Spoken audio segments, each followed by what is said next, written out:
It's an ambush. Oh my God, it's an ambush! It's an ambush!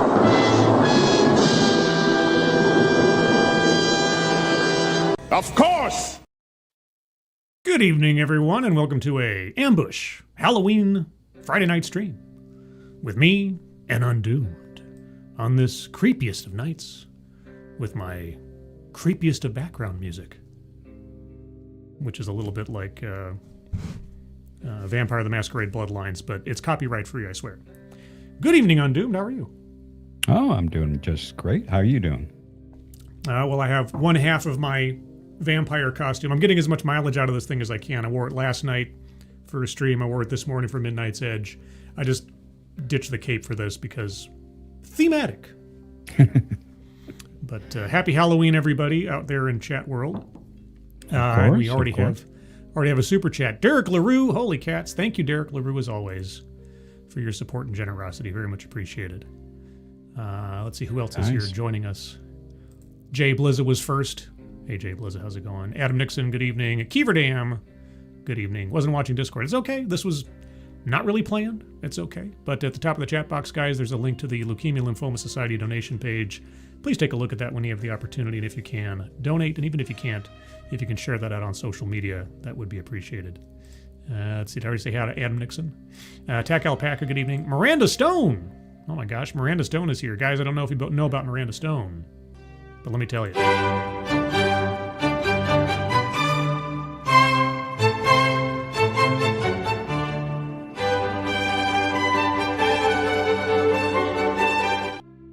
And Roan Harushan is here. Kiro Soldier. And oh my gosh, Stoka! That's ridiculously generous, Stoka, as always, man. You really blew the guys away on Midnight's Edge this morning. But Undoomed, do the thing. Well, thank you, Stoka. That's that's crazy, man. How you doing? Been a long time. Well, we've talked on Twitter, but yes, it's been a long time since I've seen you on the stream. Let's see.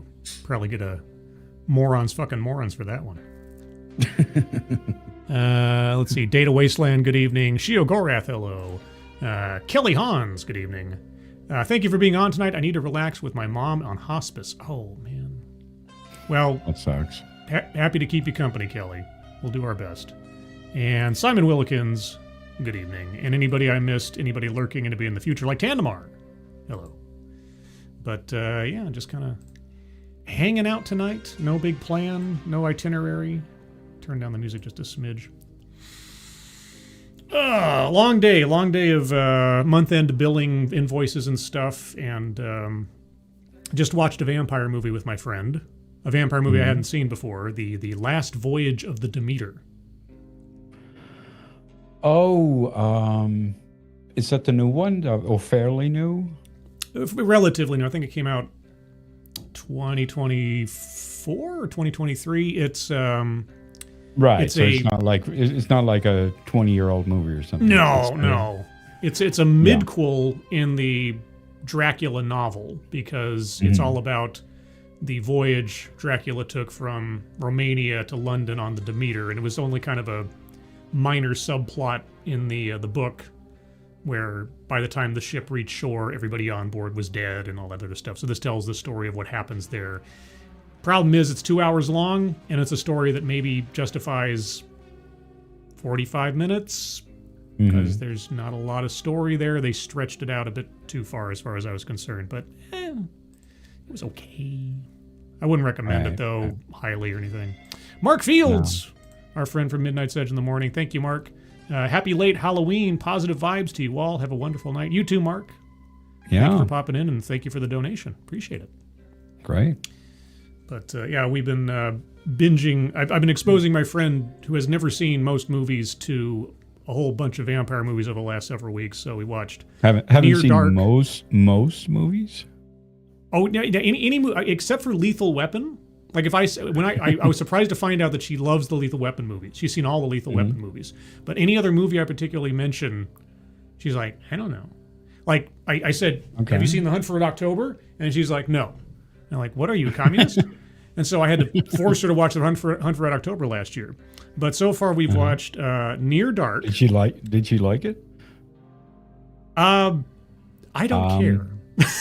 I don't care if she liked it or not. She has to see it. These are things you have to see. You have to at least see once. Right. I think she liked that I was enthusiastic about it. I think that made it more entertaining than the movie itself, for her at least. Even though I think it's the best movie ever made, but whatever. It's certainly up there. I think that Aliens is the best movie ever made, but that one is up there.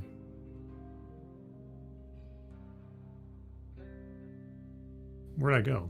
Well, my camera dipped out for a second there. Weird. Yeah, Okay, can you hear me? Yeah, I can hear you. You froze a little bit there. I hope I'm not having internet issues all of a sudden. That would suck. Yeah, you're a little bit low res, but it's getting better. Okay. On my end, everything looks fine, but I don't know what's happening. Okay. Well, hopefully it's not, the stream's not dying, right? No, I mean, it looks fine. Okay. But yeah, so the movie I love by itself, but it also really showcases John McTiernan's range, because this was just after Die Hard, and he also did Predator. So you've got three of the biggest 80s movies in entirely different genres with entirely different tones to them, and they're all classics. And yeah, so that's kind of like a great trilogy: Predator, Die Hard, and Hunt for Red October. Oh, for sure. It's such a shame he got into all that trouble and couldn't continue. I'm sure he would have been up there with kind of Spielberg and all those guys if he could have continued. Yeah, but yeah, no, it's an almost perfect movie. There's one narrative flaw, but other than that, I think it's a perfect movie. Okay, what's the flaw? You can't just say that. Okay, so without giving into the entire movie, the main driver of the story is, why is Sean Connery, Marco Ramius, why is he defecting? Why is he stealing this submarine and taking it to America? And why is he defying the Soviet bloc? They never say why, except at the very end, they have this scene, which always felt a little tacked on, where he and Jack Ryan, Alec Baldwin, were having a conversation as they're finally moving into port, about how Ramius saw this submarine as nothing but a weapon of war. And I'm like, every submarine's a weapon of war. Sure. That's suddenly a justification for you? Oh, it's a nuclear submarine. Well, there's lots of nuclear submarines. The problem is that the actual motivation for Ramius defecting from the novel, they deleted effectively in the movie. And I think they deleted it because it would make Ramius's motivation far more petty and vindictive than this sort of high-minded. I've never read the book. What was the motivation in the book? So what happens is that Marco Ramius is the top submarine captain for the USSR. He's highest as you can get in the Navy. And he's all respected, he's all decorated and everything. He's given his life to the state, effectively, in being the submarine captain. Well, his wife becomes ill, and I forget exactly what the illness was, but it's irrelevant, really. She goes into surgery, and she dies on the table because the surgeon was drunk. Okay. And so Captain Ramius, top submarine captain of the Soviet Navy, his wife was effectively just manslaughtered by this guy. What happens? Well, the surgeon happens to be the son of a party official, and nothing happens to him. So Marco Ramius, in revenge for being betrayed by the state, for all of his years of service and not getting justice for his wife, is like, to hell with you guys, I'm taking your zillion-dollar submarine and hecking off to America. And so his motivation is completely understandable, but it's not, I guess. That was my guess. It's not grandiose. Right. It's not grandiose. It's not heroic. It's not a benevolent gesture of peace between the nations or something. It's him just getting his petty but understandable revenge. And I think that's why they took it out of the movie, because it, like I say, it's completely relatable, but it doesn't make a hero out of Ramius as much as it does when he's doing it for the sake of peace. Right. And they bring that up. This is the thing. In the course of the movie, Jack Ryan, when he's trying to pitch to the White House officials the idea that Ramius hasn't gone rogue and isn't getting ready to nuke the East Coast, that he actually is defecting, he brings up the fact that the day that this happened is the anniversary of his wife's death. But they never take the next step to say, why is that significant? I mean, sure, it's his wife's death, but why? And so that probably makes a lot more sense in the book then, huh? Yeah, I mean, and it's like I say, it's completely understandable when they explain what his motivation was. And so everything else about the film and telling the story and really laying out this very, really complex chess pieces moving across the globe and politics and this, that, and the other is mwah. But by not clarifying in a meaningful way Ramius's motivation and that really kind of sappy ending, that's the one thing that I find wrong with the film narratively. Everything else, as far as I'm concerned, is pitch perfect, and especially the fact that they hired a Scotsman to play a Russian. Keeverdam, thank you so much, Keeverdam. I know it could be more, but here, you don't apologize. Never apologize for generosity. Thank you, Keeverdam. No, of course not. Of course not. Yeah. That's great. And Mark Fields again, a 2013 TV series.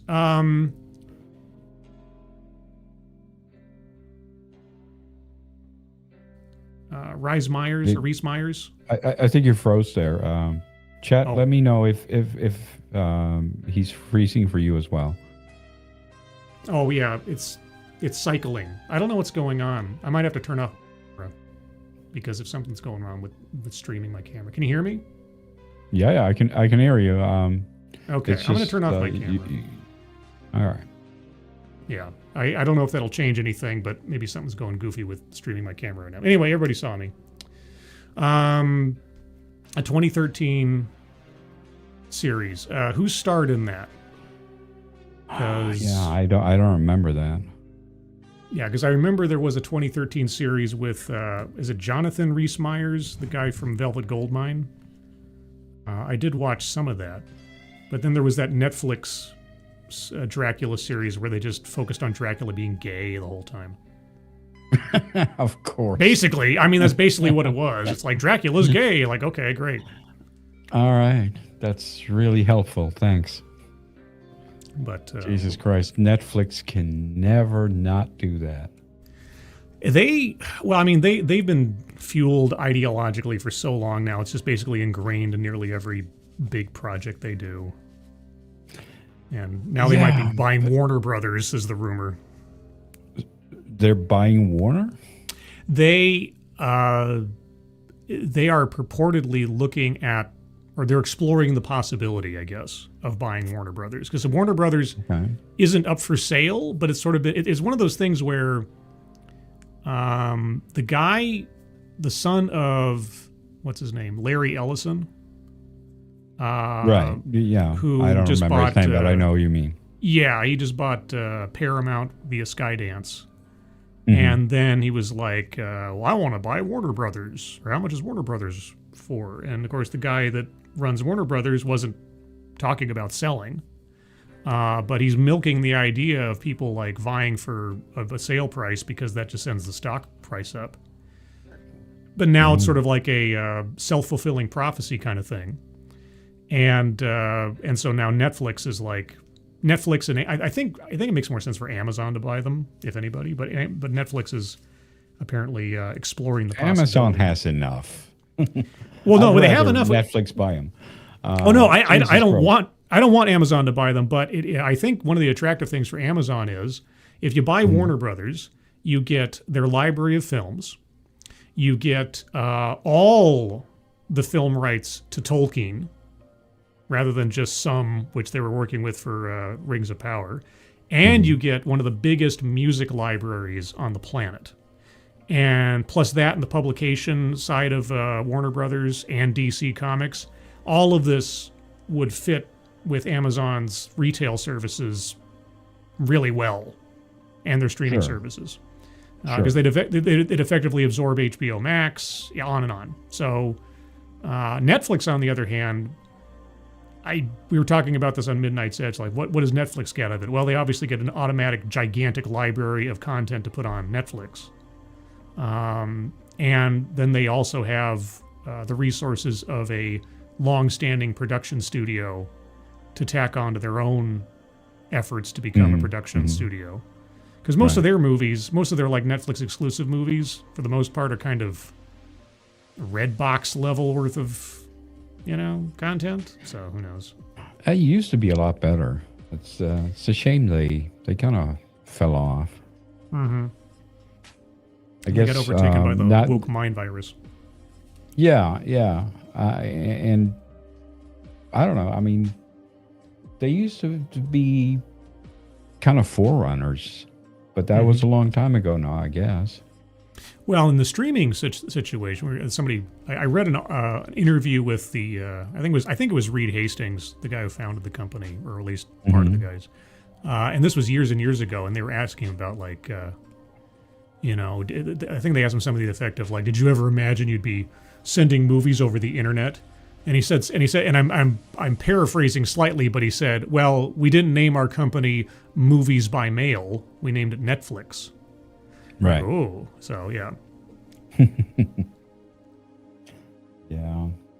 Oh, well, so speaking of all these mergers and acquisitions, what's good? Have you heard anything? Are they going to fix Star Trek or not? That's all I'm interested in. Well, I'm reaching in my memory here because the guys at Midnight's Edge have this like encyclopedic knowledge of this stuff. Skydance and the guy who owned Skydance was buddy with the people who made Discovery. Oh, so that's a no then. He said the likelihood that they would abandon everybody now is not assured, but it could be that market forces cause them to have to correct things. Who knows? The Starfleet Academy still hasn't come out, or has? I don't even know. I don't pay attention to it. I don't know if they have any big projects in the near future. I just saw the trailer and I was like, nope. Oh yeah, not watching that one. Fuck that. Mark Fields. I remember seeing the first season. I think there was only one season, and I'm recalling images of like a ballroom and him and everything. So the answer is yes, but it's been so long, it would be difficult for me to give you an assessment because it's been a very long time. I guess it didn't make as much of an impact on me then, is the short answer. But I did see it. I just never really liked trying to make Dracula a protagonist, I guess. I've never really liked. I've never liked making horror into a TV show at all. I've never really liked that concept. I want horror movies should be movies. That's it. I nearly every horror series I've seen, I've said to myself, this should be like Stranger Things is the first example that comes to mind. I thought that what you do is every season is a different story somewhere else with a different set of characters, maybe existing in the same universe but not directly connected, and you make an anthology because you can't. It seems to me a story like that you really can't carry. You can't make that pony run more than a mile, and so you'd probably be better off having self-contained stories and not trying to drag it out like they have. Now we're into 5 seasons upcoming, and the second and third seasons were bleh, and the fourth season was and on and on. So yeah. I also thought the same thing about 24. When 24 first came out, I thought, hey, if every season was a different story, like 24, the action series, and then 24, I got to make it to the wedding on time, and then 24, one day to the showdown on high noon, that kind of thing. Every season was a 24-hour span to a different story in a different genre. I think that would have been a better idea than just making it, Jack Bauer every season, like, oh my God, I got to defuse the bomb. Yeah, but they were never going to do that, obviously, with that kind of mega hit. But if I were in charge. What they did wrong was that they made it too much like the first season, obviously. Yeah. It was just the same thing exactly. Right. Give them what they want. They like the first season, just repeat it. Jay Blizzard, thank you so much. Finally got to see some Sony Chiba films. Oh my gosh, I'm suddenly having True Romance flashbacks. I watched Fall of Eiko Castle and The Legend of Eight Samurai. Both were good, but Eight Samurai is definitely a B movie. I'll admit, I am aware of Sonny Chiba in the periphery. I am not a dyed-in-the-wool aficionado. Are you a Sonny Chiba fan? No, not really. Or a Chopsaki fan at all? No. Okay. Well, I'm glad you found some gems, Jay Blizzard. As far as like those kind of movies, I remember a friend of mine, we found this movie called Kung Fu Commandos when I was like 13 or something. Okay, and it is like a good B movie. Oh, it's hilarious. It is absolutely hilarious. It's got like, it's almost like a video game because you have this sort of like group of goofy kung fu warriors looking for justice on something. And then by the end of the film, they have to fight sequential groups of different ninjas. Or maybe that was Super Ninjas. There's two movies. There's Kung Fu Commandos and Super Ninjas. It might have been Super Ninjas. Anyway, at some point in one of these movies, they had to fight different groups of ninjas all based around one of the elements. So you had Earth Ninjas and Fire Ninjas and Water Ninjas. And the special effects were about, you know, a 350. And it was great, and strings and everything. Oh, it was wonderful. We're talking 90s or 80s or what? Well, I mean, I saw them in the 90s, but the movies were probably from the 70s. And they were badly dubbed. It was glorious. It was glorious trash. It's got to be some hilarious things in there. Yeah, I wonder if I can find Kung Fu Commandos and Super Ninjas. I'll see if I can find those. That'd be funny. Yeah. Watching 40 years after the fact. Yeah. Me and the missus, we have bad movie night almost every week. Nice.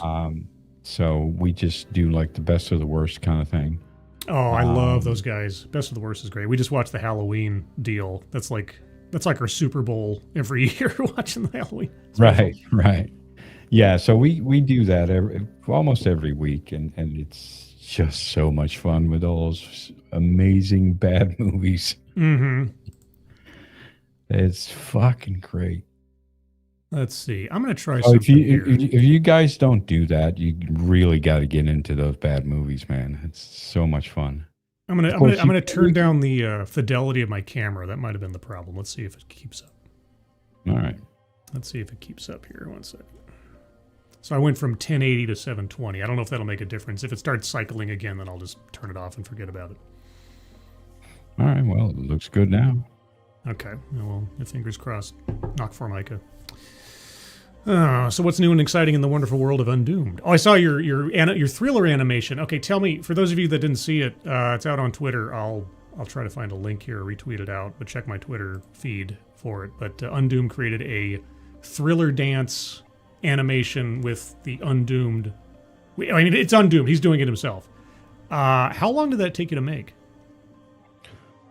And how did you make it? Did you use the videos like mocap or something? No, I got the mocap data for that dance. Mm-hmm. And I did the thing with. This is not a new thing. I've posted that one before. Oh, okay. So just to be clear, I just remembered it, so I posted it again this year. Okay. But yeah, I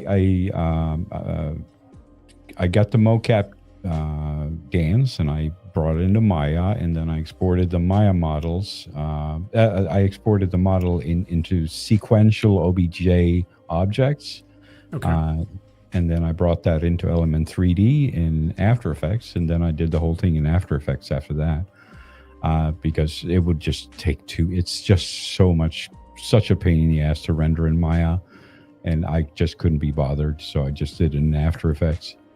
See, I hadn't seen it before, and so at the very end, I was expecting you to recite the Vincent Price lines in your Undoomed voice, and I was like, "Oh boy!" I was a little disappointed, but it's fine. But it's really cool, guys. Yeah, check it out. Didn't occur to me, but yeah, that'd be a cool thing. Yeah, but yeah, check out Undoomed Dancing the Thriller. On I'll retweet it out on my Twitter if you guys want to go check it out. Or you can go check Undoomed's Twitter too. By the way, all links to all of Undoomed's stuff is in the in the description below. You just have to click on the description below. You'll find it. Right. Cool. All right. So what was what's the new things that are coming out? The new things that are coming out. Yeah, like you're always on Midnight's Edge, right? So you always keep a keep the pulse on new stuff. What's going to happen? What's going to come out? Well, just to be clear, I've had to effectively take a sort of overall retirement from Midnight's Edge because they moved the time frame back 2 hours for the show, and that put me right in the smack dab in the middle of my morning work stuff. So I'm not able to attend much at all. I was able to attend today for about an hour or so, but most days I'm having to unfortunately to skip it because by the time they're starting, I'm in the middle of work, and by the time they're done, I'm pretty much they're finishing effectively when I used to have my lull period in my workday where I could like take a little time and just kind of hang out for a bit. So it's I've been defeated by time frame, but as far as upcoming stuff, I know the Avatar movie is coming out for Thanksgiving or Christmas. Again? Yeah, it's the Avatar. Is it Smoke What's it and called Fire this time? or something? They just made one, and it was exactly the first Fire one. and Ash, because the second one was Way of Water, and then we got the Fire and Ash, and then the third one's going to be Earth, Wind, and Worms Fire or something. Yeah, Earth, Wind, and Fire. Yeah. I don't know. I think that the second one was so pointless. It was just the first one all over again. Yeah, but they make so much money. It's bizarre. Yeah, and nobody I get cares. They make a ton of money, and it makes no cultural impact. Nobody's dressing up as Avatar characters for Halloween this year. No, do you remember? Do you remember when that movie came out? I saw it in the theater.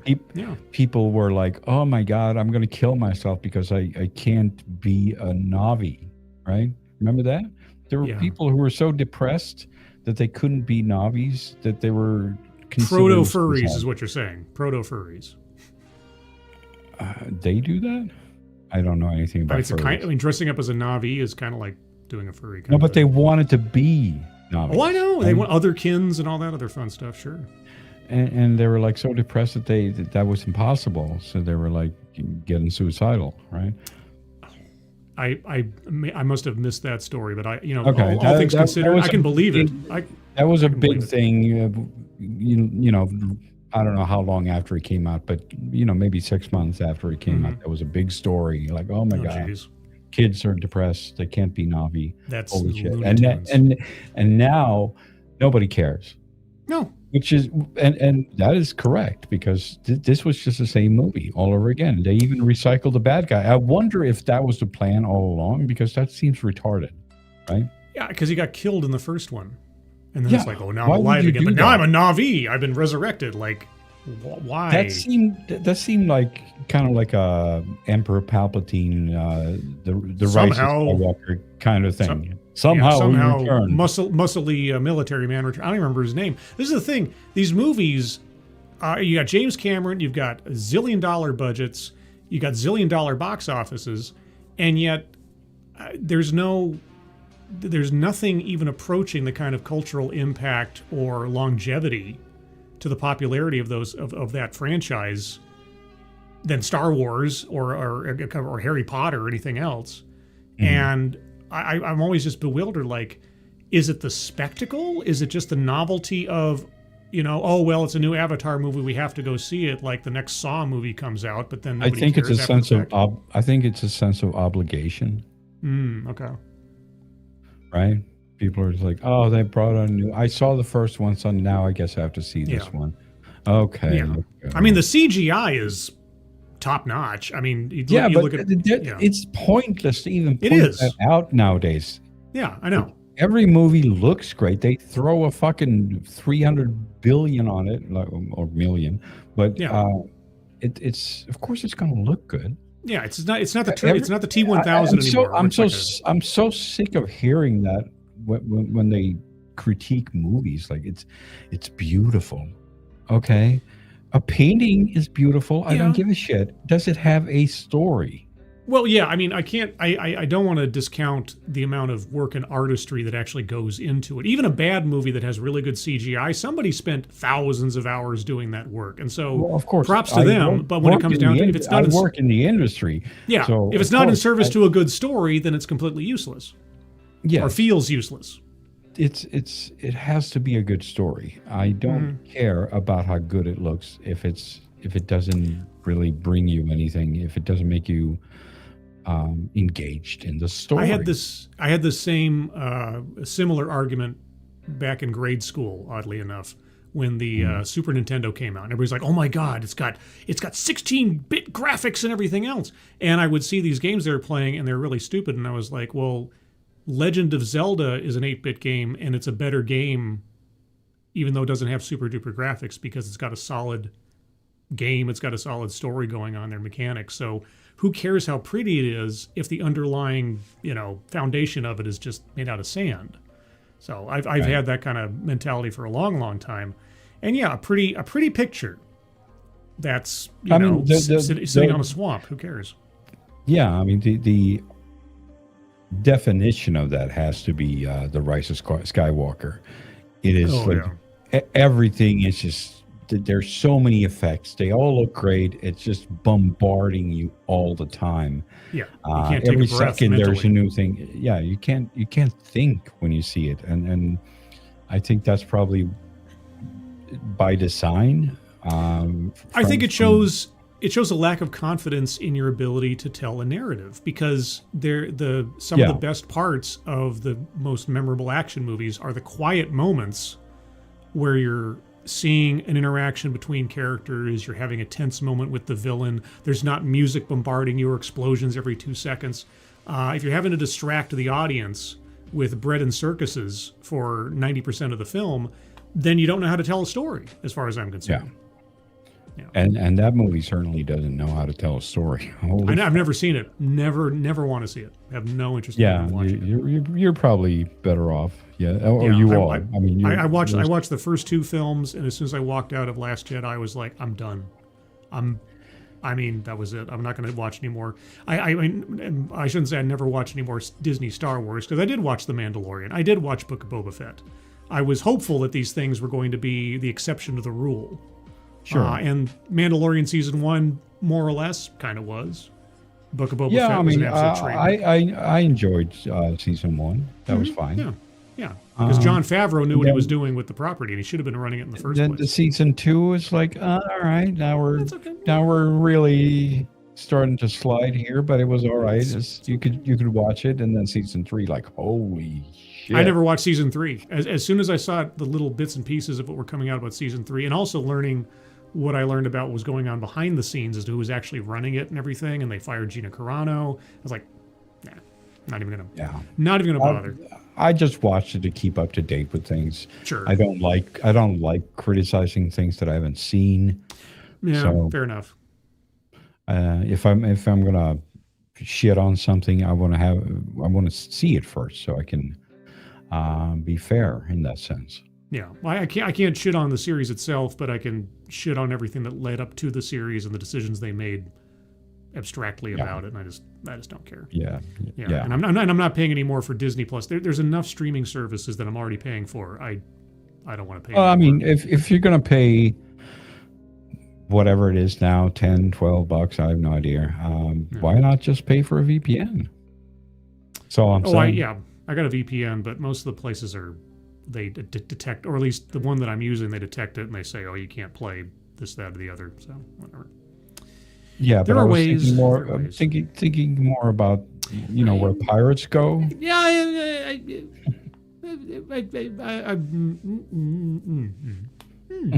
So, what's going on, chat?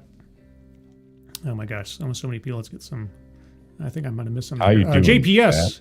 JPS, thank you so much for the hiya, Dogcat Fox. Oh, by the way, Dogcat Fox. Oh my God. Wowie, wow, wow. It's Dogcat Fox, in the flesh, so to speak.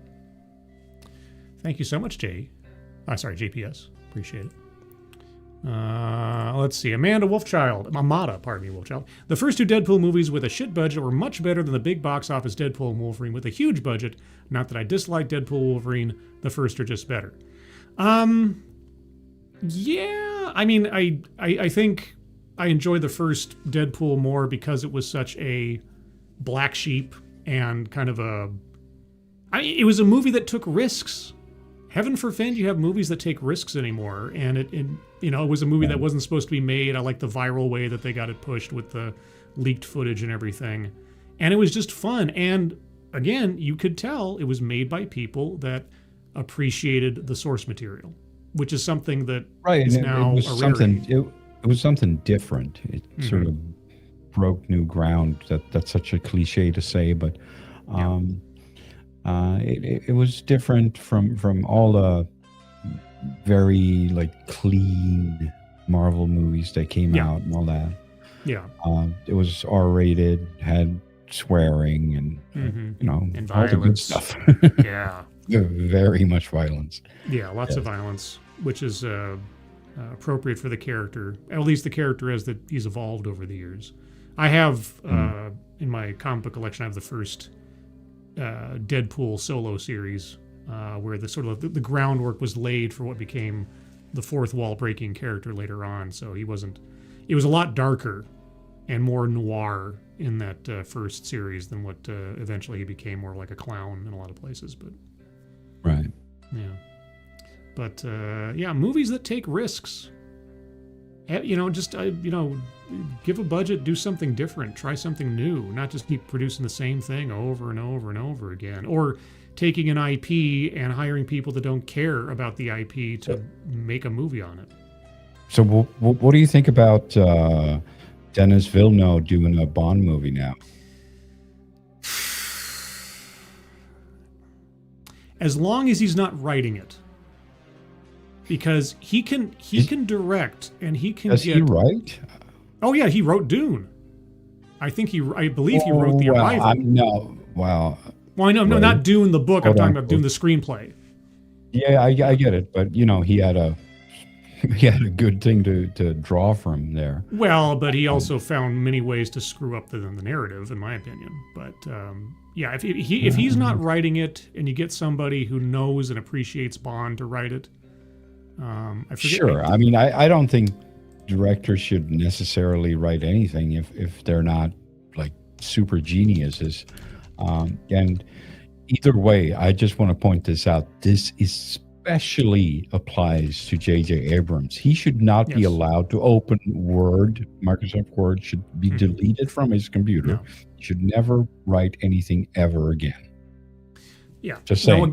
What gives me hope for the Denis Villeneuve movie, the Bond movie, is that I just looked it up, I reminded myself, it's being written by Stephen Knight, who was the guy who wrote Peaky Blinders. And Peaky Blinders, pretty good stuff. And I have a feeling he appreciates the source material. Now, whether or not Amazon, MGM, whatever, allow them, I'm extending the benefit of the doubt here. If Stephen Knight does try to make a more literature-accurate version of the character and story, given the predilections of Amazon and their sort of anti-masculinity crusade over the last several years, I'm curious as to whether or not they'll allow him to do what he wants to do. Right. Okay, now you're dropping out again. I don't know if you can hear me, but...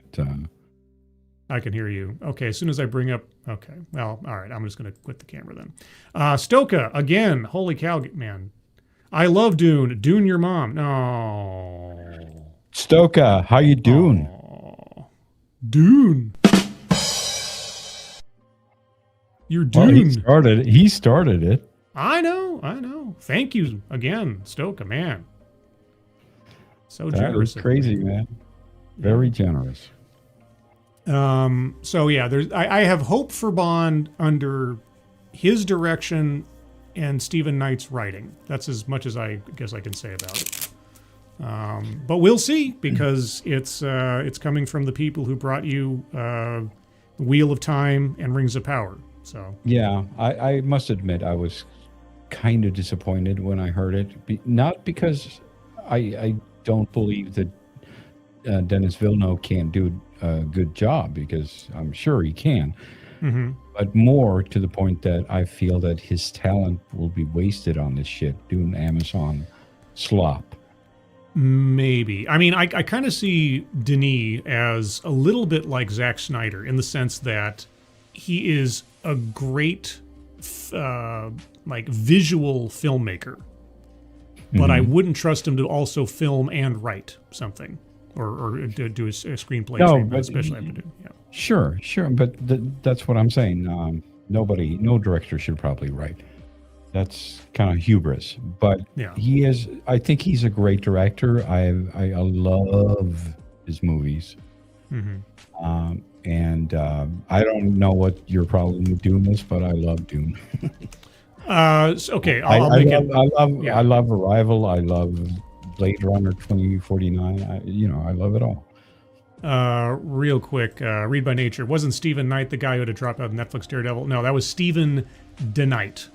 There's two different guys, Stephen Knight and then Stephen DeKnight, D-E-K-N. It's two different guys, but it's understandable to get them confused. Okay, the short version of why I wasn't that jazzed with the first Dune was okay. It was fine. I still think the Sci-Fi Channel version way back in 2000 is the most accurate telling of the story, or at least most enjoyable. But one of the things that threw me off immediately when I started watching the new Dune was that it opens up with a scene and a narration by Chaney. And we see that Chaney is a real person fighting a war, rather than being a vision and a figment potentially of, oh God, I suddenly forget his name, the Atreides kid.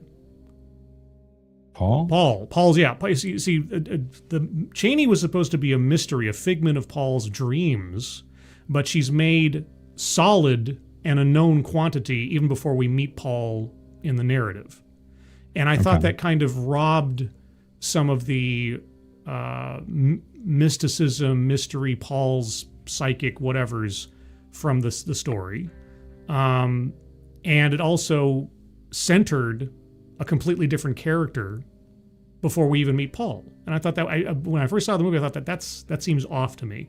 The rest of the movie is okay, except that it just felt like there was so much more story and character development that was necessary that they cut out in order to get this runtime for this first movie. It felt far too contracted. So it didn't feel as satisfying by the end of the first movie in the way that I felt about the characters' relationships or how they developed the story, as compared to the Sci-Fi Channel miniseries. And obviously, the only way to do Dune right is if you had like 9 films or something to try to tell this kind of story, because it's a sweeping story across generations, and there's so much intricacy. I'd probably never be satisfied. So the first movie was okay. The second movie, the main problem I had with the second movie, again, it comes back to Chaney. She throws such a bitch fit when Paul has to marry, how do you say her name? Aurelian or whatever, the emperor's daughter. Whereas in the book, Chaney understands the mechanisms of this intergalactic royalty thing. And she knows that her bond with Paul transcends any political maneuvers he has to make through the marriage of houses and stuff. So having Chaney lose it is actually a weakening of the character in Denis' version than the strong, powerful woman that is embodied in the novels. And that really threw me off too. I thought that's doing Chaney dirty. I mean, I never really understood why you would make that change, why that was necessary, why you couldn't have Chaney and Paul's bond be as unbreakable in the film as it is in the movie, because it makes Chaney look like she's a dunderhead as compared to her novel counterpart. Right. Well, I'm just a normie. I've never read the books. So, okay. I just come from that perspective. It's like amazing movies, man. And for me, I'm with Mr. Plinkett here. Like, if it ain't in a movie, I don't give a shit. So I don't care about no books. All right. I just watched the movie and I loved it, and that's it, right? Well, okay. I come from a different perspective. Then that's all there is. Yes, of course. I mean, I can understand that. I mean, yeah. There's certainly been movies that I've read the book first and then seen the movie. It never lives up to the book because you made it up in your own head. The only exceptions in my mind are Silence of the Lambs, because the movie is almost a page-for-page adaptation of the events of the book. Okay. And I guess it'd be a toss-up between Hunt for Red October and Jurassic Park, because the movie version of Hunt for Red October it gets everything that is important, save again for that one narrative thing, from the book into the movie to tell essentially the whole story. And the first Jurassic Park novel, I thought the adaptation was pretty good overall. Mm-hmm. I'm sure there are other examples. There's some books I've read, and then I watch the movie, and I'm like, what the fuck were you thinking? It's just like, what are you doing? Or that the movie's been better than the book. There's been a couple of times the movie's been better than the book. Yeah, I mean, I'm sure that happens. But it's hard to live up to a book. That's for sure. If I've heard people talk about, what was that thing called? The 3-body problem. That yes. Yeah, that's apparently very bad compared to the book. I've not read the book, but apparently it's very bad. The Netflix 3-body problem was a total dumpster fire. I made a stream on it, and I got a lot of hits on that video, and a lot of people were like, "Oh, but you have to read the books." And I'm like, "No, and I said at the top of the thing, I'm just looking at this as a show unto itself. I haven't read the book, so I don't have any preconceived notions. So I'm just looking at this as, is this a story as adapted that works, makes sense, that I'm intrigued by, etc." And it was terrible. The character relationships, they were terrible. And I've heard the books are, it's one of those things where, how do you adapt Lovecraft, right? Because most of Lovecraft stuff is all like abstract and psychological and first person. There's only a couple of his stories that kind of play out like you could do a film narration of it. And yeah, like you say, most novels have so much detail or intricacy or implied things that you can't really carry over onto film effectively unless you're really talented. So, But yeah, 3-body problem, as far as I understand it, even in the Netflix thing when they tried to explain it. Of course, the guys that were running the 3-body problem on Netflix were the same guys that screwed up Game of Thrones by the end. So, what do you expect? Well, apparently, I haven't read the books either, so I don't know. But apparently, they swapped characters and they merged characters, and they did the usual Netflix thing. Apparently, the main character was a man, so they had to make that a woman, of course. All that stuff, all the good stuff from Netflix. Yeah. Did you watch the Netflix series? Yeah, I watched the series. Okay, it's fine, but it's kind of like there's a lot of things where you just go like, what? Well, here's the thing. I mean, there's a lot of things I have a problem with it, but here's the one major narrative thing that just I didn't know how they were going to resolve this in the series. I don't know how they figured it out in the book, but part of as spoiler alert for those of you that haven't seen the series, but trust me, it's not really worth watching. But one of the things they reveal at the end is that there are these photonic computers whizzing around the Earth that can see everything, hear everything, effectively observe everything, everywhere, all at once. And so the humans, in order to try to fight the aliens on this, they designate a select number of individuals on the planet as those who are going to come up with the plans secretly. They're given all the resources they could possibly want. Anything they ask for, they're going to get in order to come up with solutions to oppose and or destroy or defend the Earth from the aliens.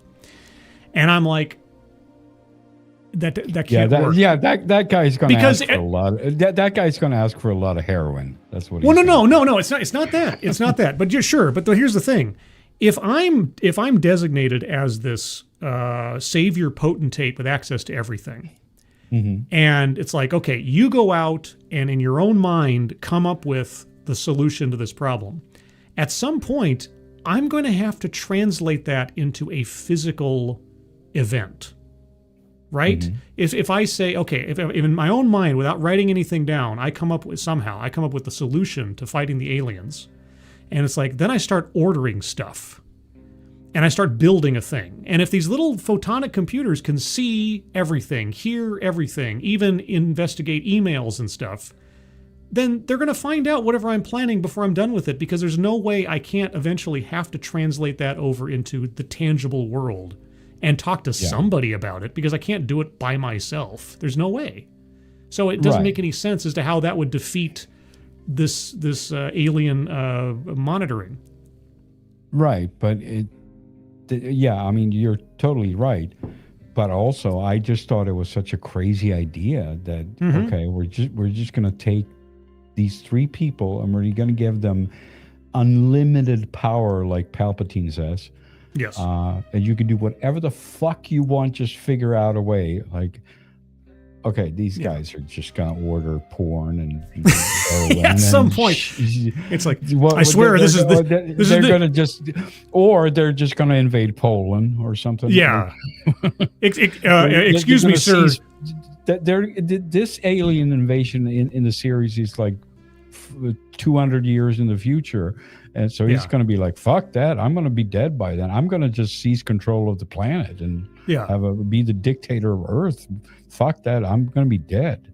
Right? Like the American ambassador comes to the guy and says, excuse me, sir, we have your 3 pallets of hustler pornography. Why do you need this? I swear it's important to saving the Earth. Now just leave me alone for like a year. Okay, bye. Yeah.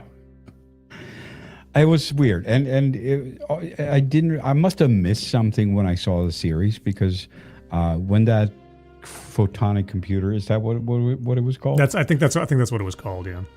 When that happened, I was like, wait a minute, you've been talking all this time about how it's going to take 200 years till the aliens get there, because they don't have warp drive in this universe, right? So how do they get the fucking computers here? Well, because the photonic computers can travel at the speed of light, but ships full of things can. Here's the other thing too. Remember the part where the aliens use the photonic computers to cover the entire sky with that stuff, and then also invade all of the televisions and phones and everything with a message? If they can do that, and this is something else I asked, if the aliens' biggest fear is that in the time it's going to take them to reach Earth, the humans are going to come up with some kind of opposition. If you can, right now, interfere with all electronic systems and communications, why not just send the humans back to the Dark Ages? Because if you destroy their entire electronic infrastructure, their entire internet... Okay, but I have an even better question. Why not just not do anything? Just don't reveal yourself. Just show up. Yeah, that doesn't make any sense either. Show the fuck up.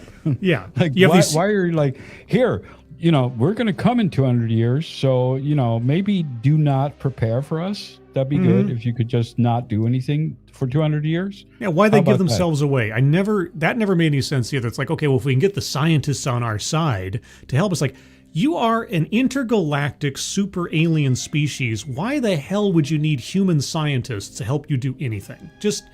You've detected that life is on Earth. You know that it has resources. You've sent these photonic computers that can secretly observe everything everywhere all at once. Just sneak attack. What? Yeah. Why do any of this? Shut the fuck up and show up when you can. Also, the other thing too, at one point in there, they seem to imply that the aliens had some kind of like benevolent intentions, or at least neutral intentions, until they discovered that humans can lie. Because that one guy that they were communicating with in the cult, he's like, well, and I'm like, wait a second.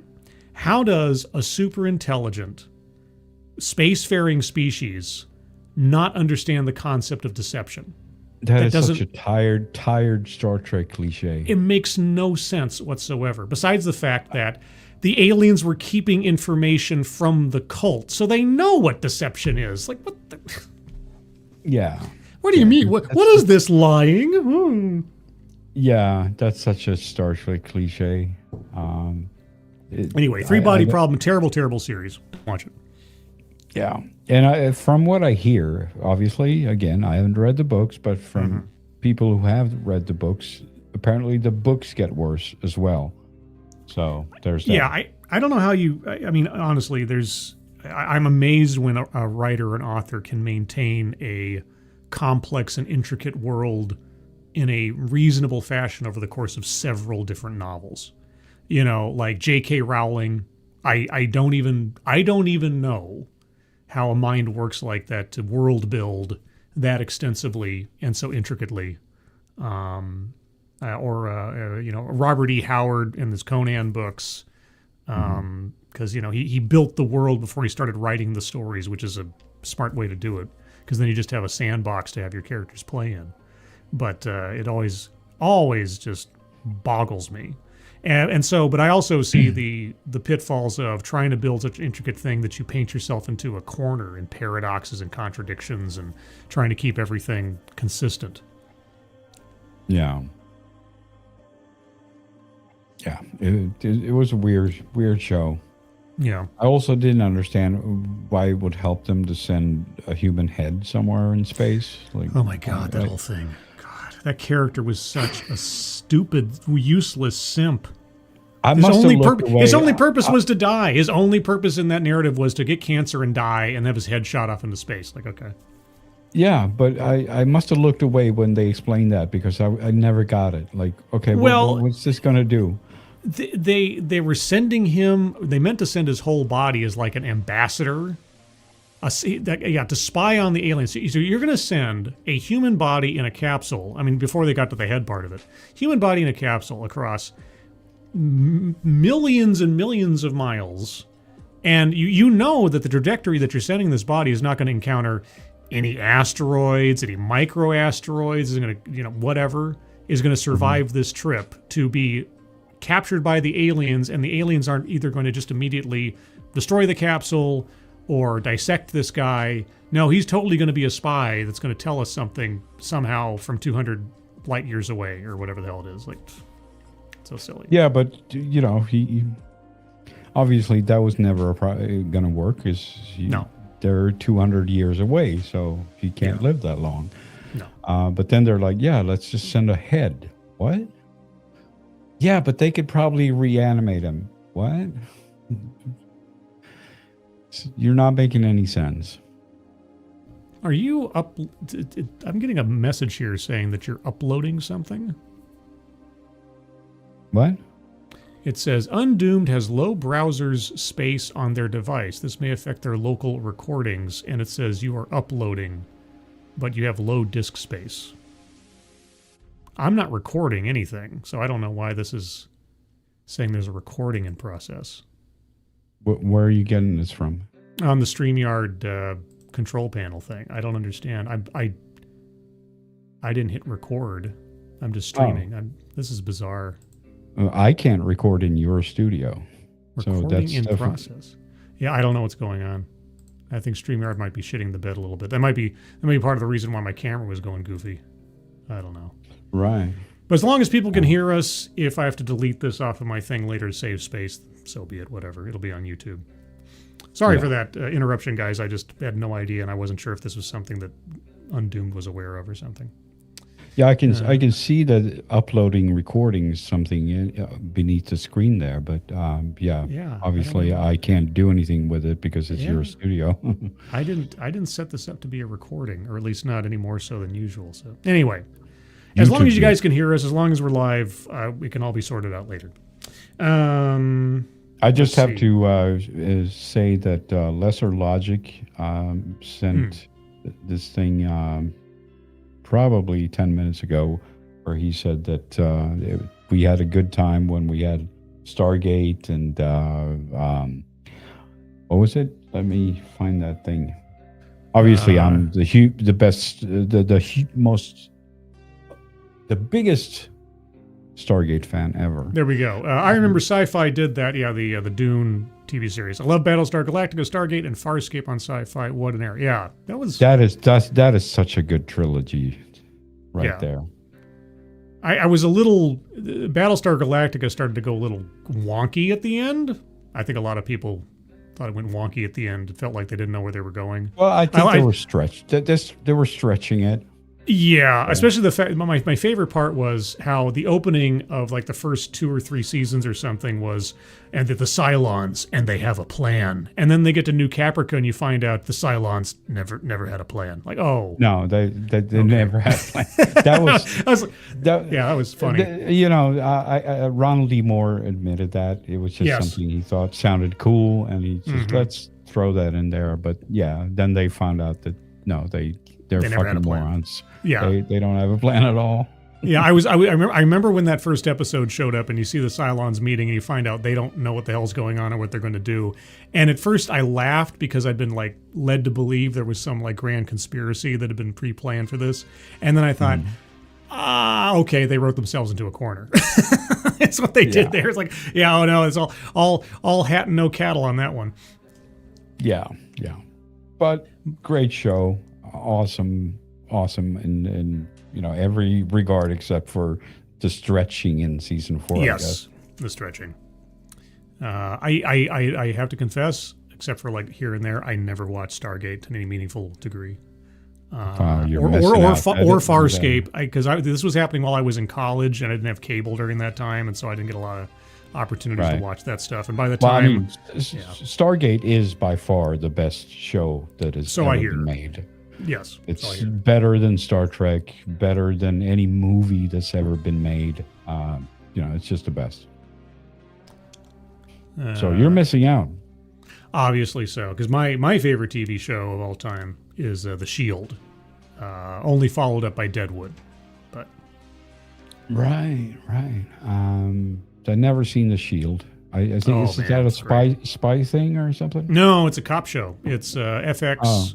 Cop show. It was doing just this. It was sort of like if you were halfway between network television and HBO, but you had some really serious, subject matter. It was a great show. It was one of those shows where something that happens in like episode 4 of season 2 as a one-off little casual thing has a payoff, meaningful payoff in like the 4th episode of season 6, because they don't forget anything. There's almost nothing in that show that doesn't have some kind of reasonable resolution, or if you're paying attention to character dynamics in one instance, they pay off later on. Is there any famous actors in there that Michael Chiklis is the lead. They got Forrest Whitaker and Glenn Close in there for a season each. Actually, no, I take it back. Forrest Whitaker was in there for 2 seasons or a season and a half.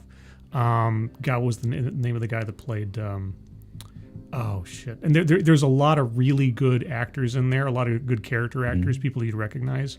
And that was the thing, is that the show started. The pilot started during the I think it was the writer's strike or something, but it was only affecting which movies. one? It's like every year. Well, this is back in 2000, so I think like 99, 2000, something like that, somewhere in there. And for some reason, it wasn't affecting television production at that time, and so there's a Hollywood strike, and so this TV show got Hollywood level casting people in the production. And so the Hollywood level casting people knew really good actors to hire, character actors, for bit parts.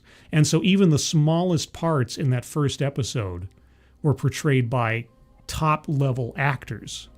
And so, you know, and there was the first time I ever saw Walton Goggins in there, because Walton Goggins is big now. You wouldn't even know who he was back in that day. And he was part of the cast. So that first pilot episode was grade A production, acting, casting value, and they never lost steam. It's the same. One of the main writers on the show, he went on to do Sons of Anarchy. It's amazing series. I love it. I'm gonna have to look that up. Yeah, give the first season a shot. It does take the first season or so to find its footing because it's playing with a lot of different things, and it was a very kind of chaotic time production wise. But after, and I'm not saying that like, a lot of shows like, oh, if you just give the first season a chance, I mean, it sucks, but if you get the second, no, first season's great, but they really find their footing in telling a more unified narrative by the second season. So this is kind of like you're saying early 2000s. Yes. Yeah, so because I was watching it in college, and I was at 2001. Right. So we're talking like 24 episodes per season. I don't remember. Hold on. I mean, that's usually what it was back then. Yeah. Hold on. Season 1. 13 episodes for the first season. It's like a half kind of thing. It's kind of like I mean, it's not a streaming series in its construction, but it was sort of like a streaming series before there was a streaming series, and it's sort of like its volume. Did they always keep that format with 13? Season 2 was 13 episodes. Season 3 was 15 episodes. Okay. It went on for 7 seasons. 13 for season 4. Season 5. Season 5 had 11 episodes. Right. Season 6 had 10, and season 7 had... That's kind of unusual for that time. 14. It was, yeah. The standard was always like 24. Yeah. No, they were a sort of wobbling sort of pre-streaming kind of series, and really for the most part they only took as much time as they needed to tell the story. They didn't. There's not a lot of filler episodes in The Shield, or fillers. There's a few filler storylines, I guess, but it's all, as far as I'm concerned, it's all worth watching. It's great. So yeah, The Shield, and of course, if you've ever seen Deadwood's great. Except man, that show needed a 3rd season, and it never got it or whatever. Yeah, I mean, that was... I remember Deadwood was great. That was a good show. I mostly remember Swear Engine. Oh, man. Cocksucker. Yes, cocksucker. God, he's so good. Oh, man, Swear Engine was such a great character. Oh, yeah. So good. It's a lovable asshole. Exactly. Yeah, he grew on you over time. He starts off as a villain, and then it's like, okay, eventually it's like, all right, we have to form a community here. And I guess I'm a kind of leader of this community. Ah, dang it. Yeah, I mean, that's the my favorite kind of character. That's why I love House. Yeah, House never really had... I mean, he never really changed that much over the course of the series, did he?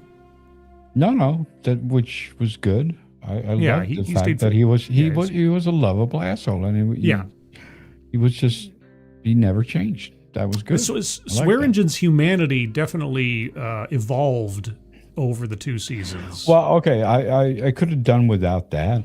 I guess that's why I guess I like House more, because you always expected House to sort of, he'll soften up, he'll over the season. No, he got worse. He just got worse. Yeah, he did. He really did get worse. Yeah, because addiction and pain and trauma and on and on and on. Yeah. No, House was great. That was great. I love that.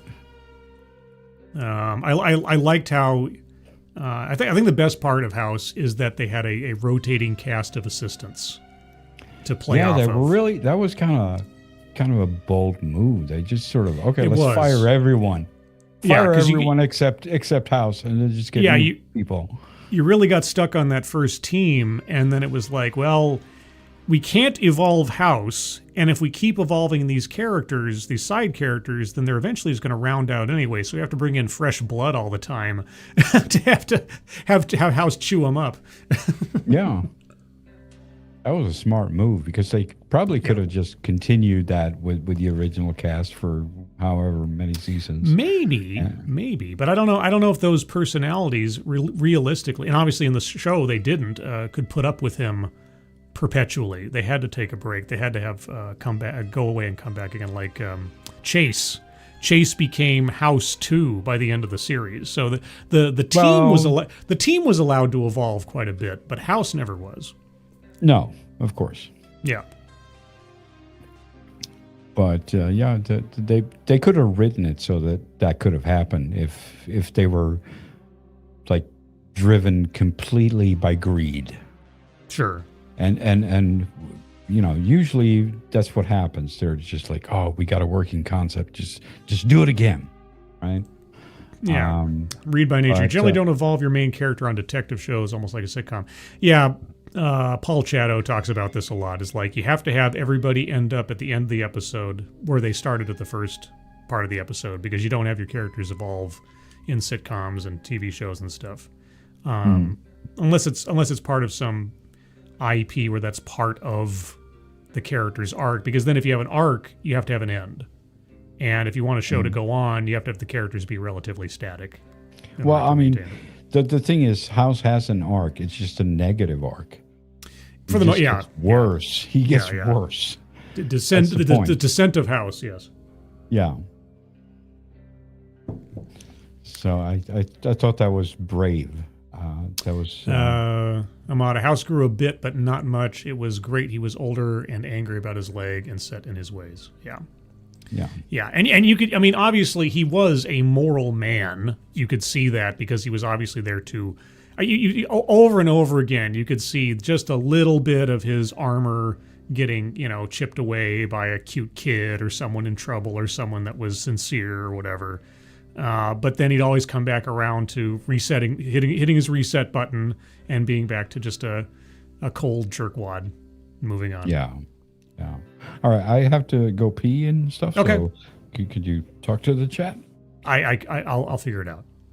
Yeah. I'll be back. Darth Anarch. I got bored of House after a few seasons. I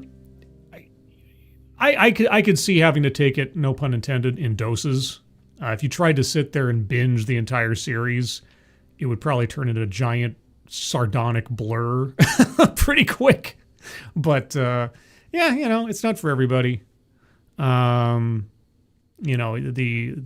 turned the idea of a monster of the week to the disease of the week, or the disease mystery of the week. But let's see. Hugh Laurie will always be George from Blackadder to me more than anything. Oh yes, Blackadder. Blackadder. Yeah, talk about, that's a great show. The first season is so unlike all the other seasons. It's still good, but making Blackadder the conniving mastermind more than the sniveling, that was a smart move, because I don't know if I could take an entire family line of sniveling, conniving little hunchbacks running around. BLT. How come we haven't gotten the gender swap remake of House yet? I don't know. They've tried to do House PD, as in police department, with Department Q on Netflix. They failed miserably by trying to take sort of the dynamics of House and making it a police procedural. I did a whole review of that series on my channel, and I could see what they were trying to do, and they did it very, very poorly. Mystery House was a great series. They could have ended at the end of season 6 and finished it off with a two-parter when he goes to rehab, though. Yeah, but I guess that would give him a happy-ish ending, and that doesn't. Yeah, it has to be a bittersweet ending. And yeah, I think they could have probably resolved it a season or two earlier in the same way that they did effectively. And he wouldn't have felt like he lost a whole lot. But yeah, it always had to be twinged with a little bit of sweet and sour for that stuff. Let's see. I watched The Expanse last year. It was a good time. I liked the first season, and then the internal plot logic really took a 90-degree drop off for me in a lot of places after the first season or so.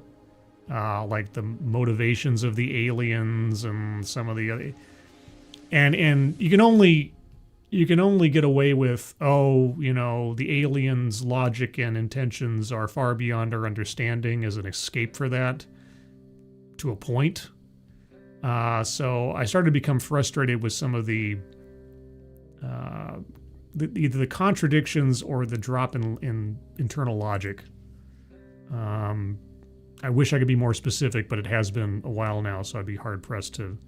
I guess when the portals part showed up and they had the little wormholes into that hub space, there's a lot going on there, and, resurrecting Thomas Jane's character, sort of, kind of, and, yeah, there's a whole bunch of stuff there that didn't make a lot of sense.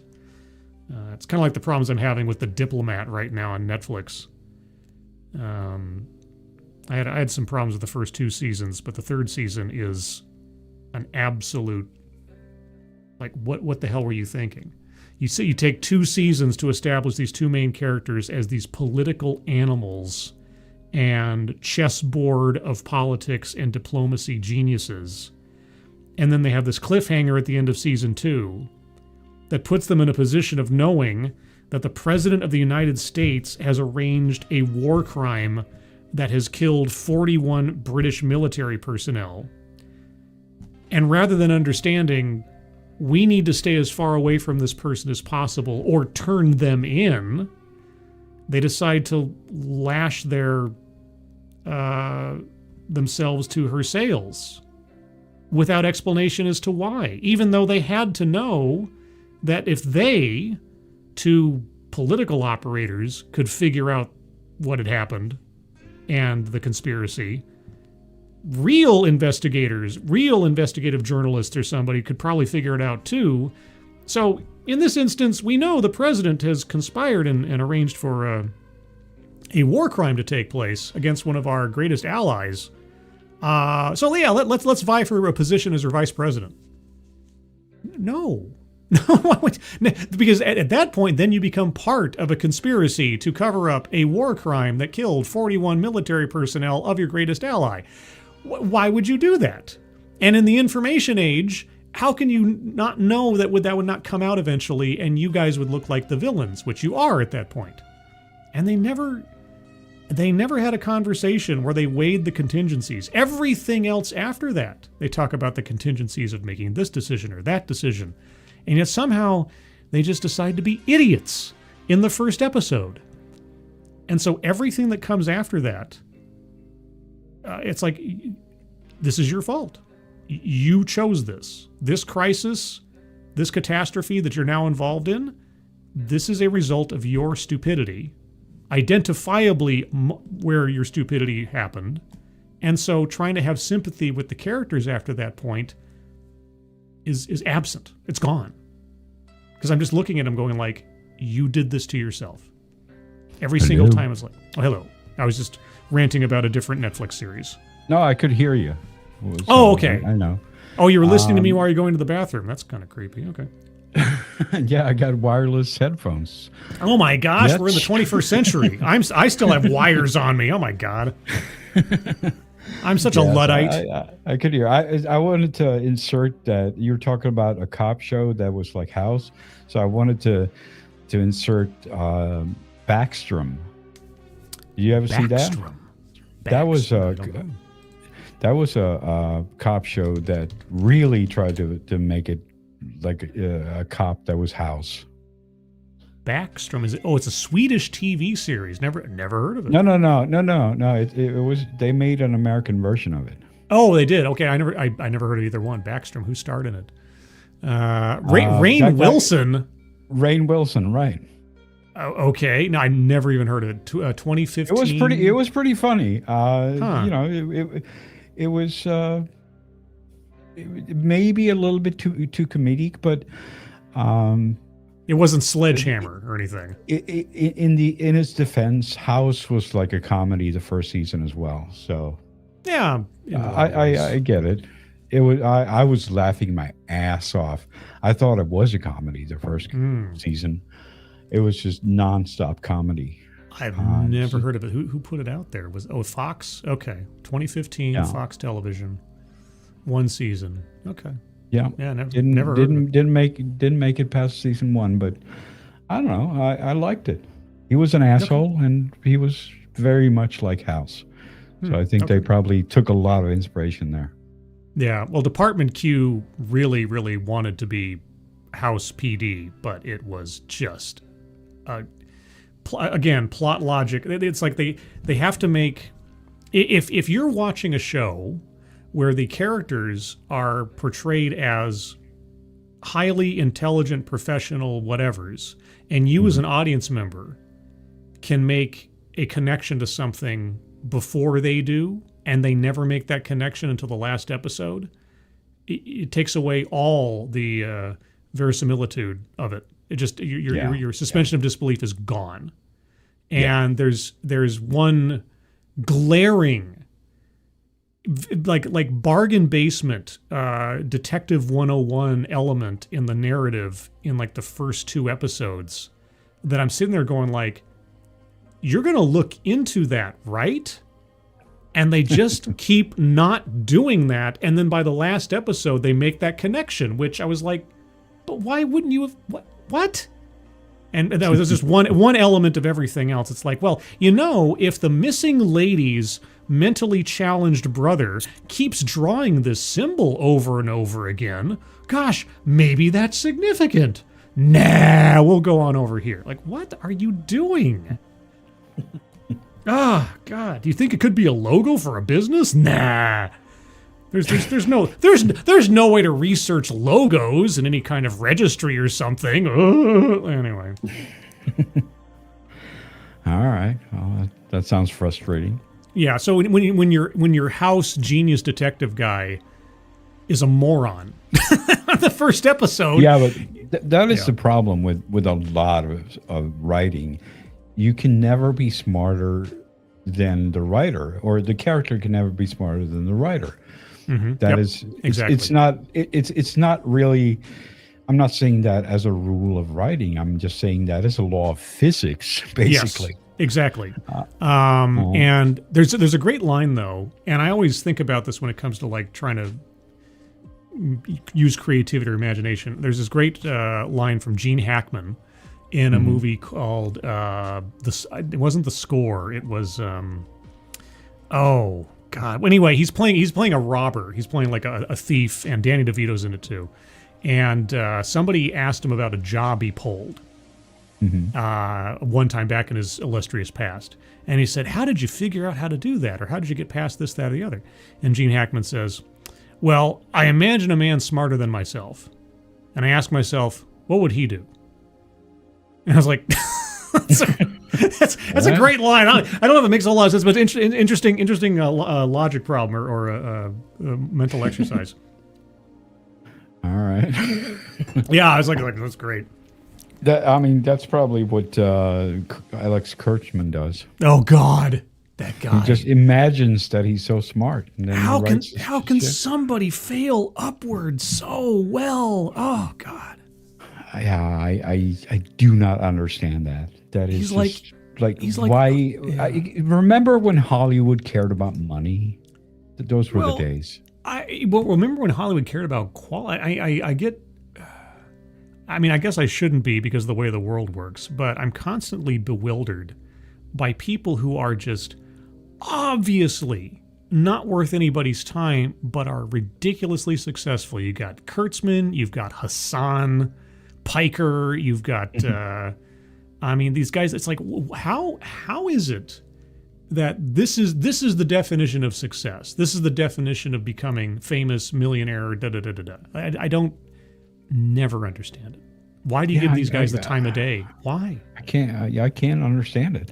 Yeah, and I'm not begging for myself here. I'm not I'm not saying like, oh well, I put on a YouTube channel too. I should be as famous as Hassan Piker. No, I mean everybody's got their shtick and everything, but I don't understand why that quality of person ends up that high. We're talking about Alex Kurtzman here, not YouTubers. I mean, sure, Hassan, fuck Hassan. He electrocutes his dog. Yeah, and all that fucking.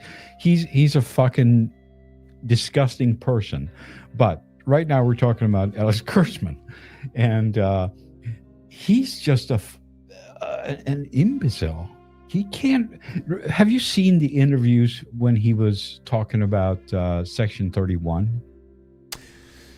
I know I have. It's been a little while, and I didn't pay that much attention to Section 31, if you can believe it. Yeah, of course. I mean, that was probably the worst piece of shit movie that has ever been made. So I've heard, yeah. In consideration with the budget, obviously, like Suburban Sasquatch is worse, but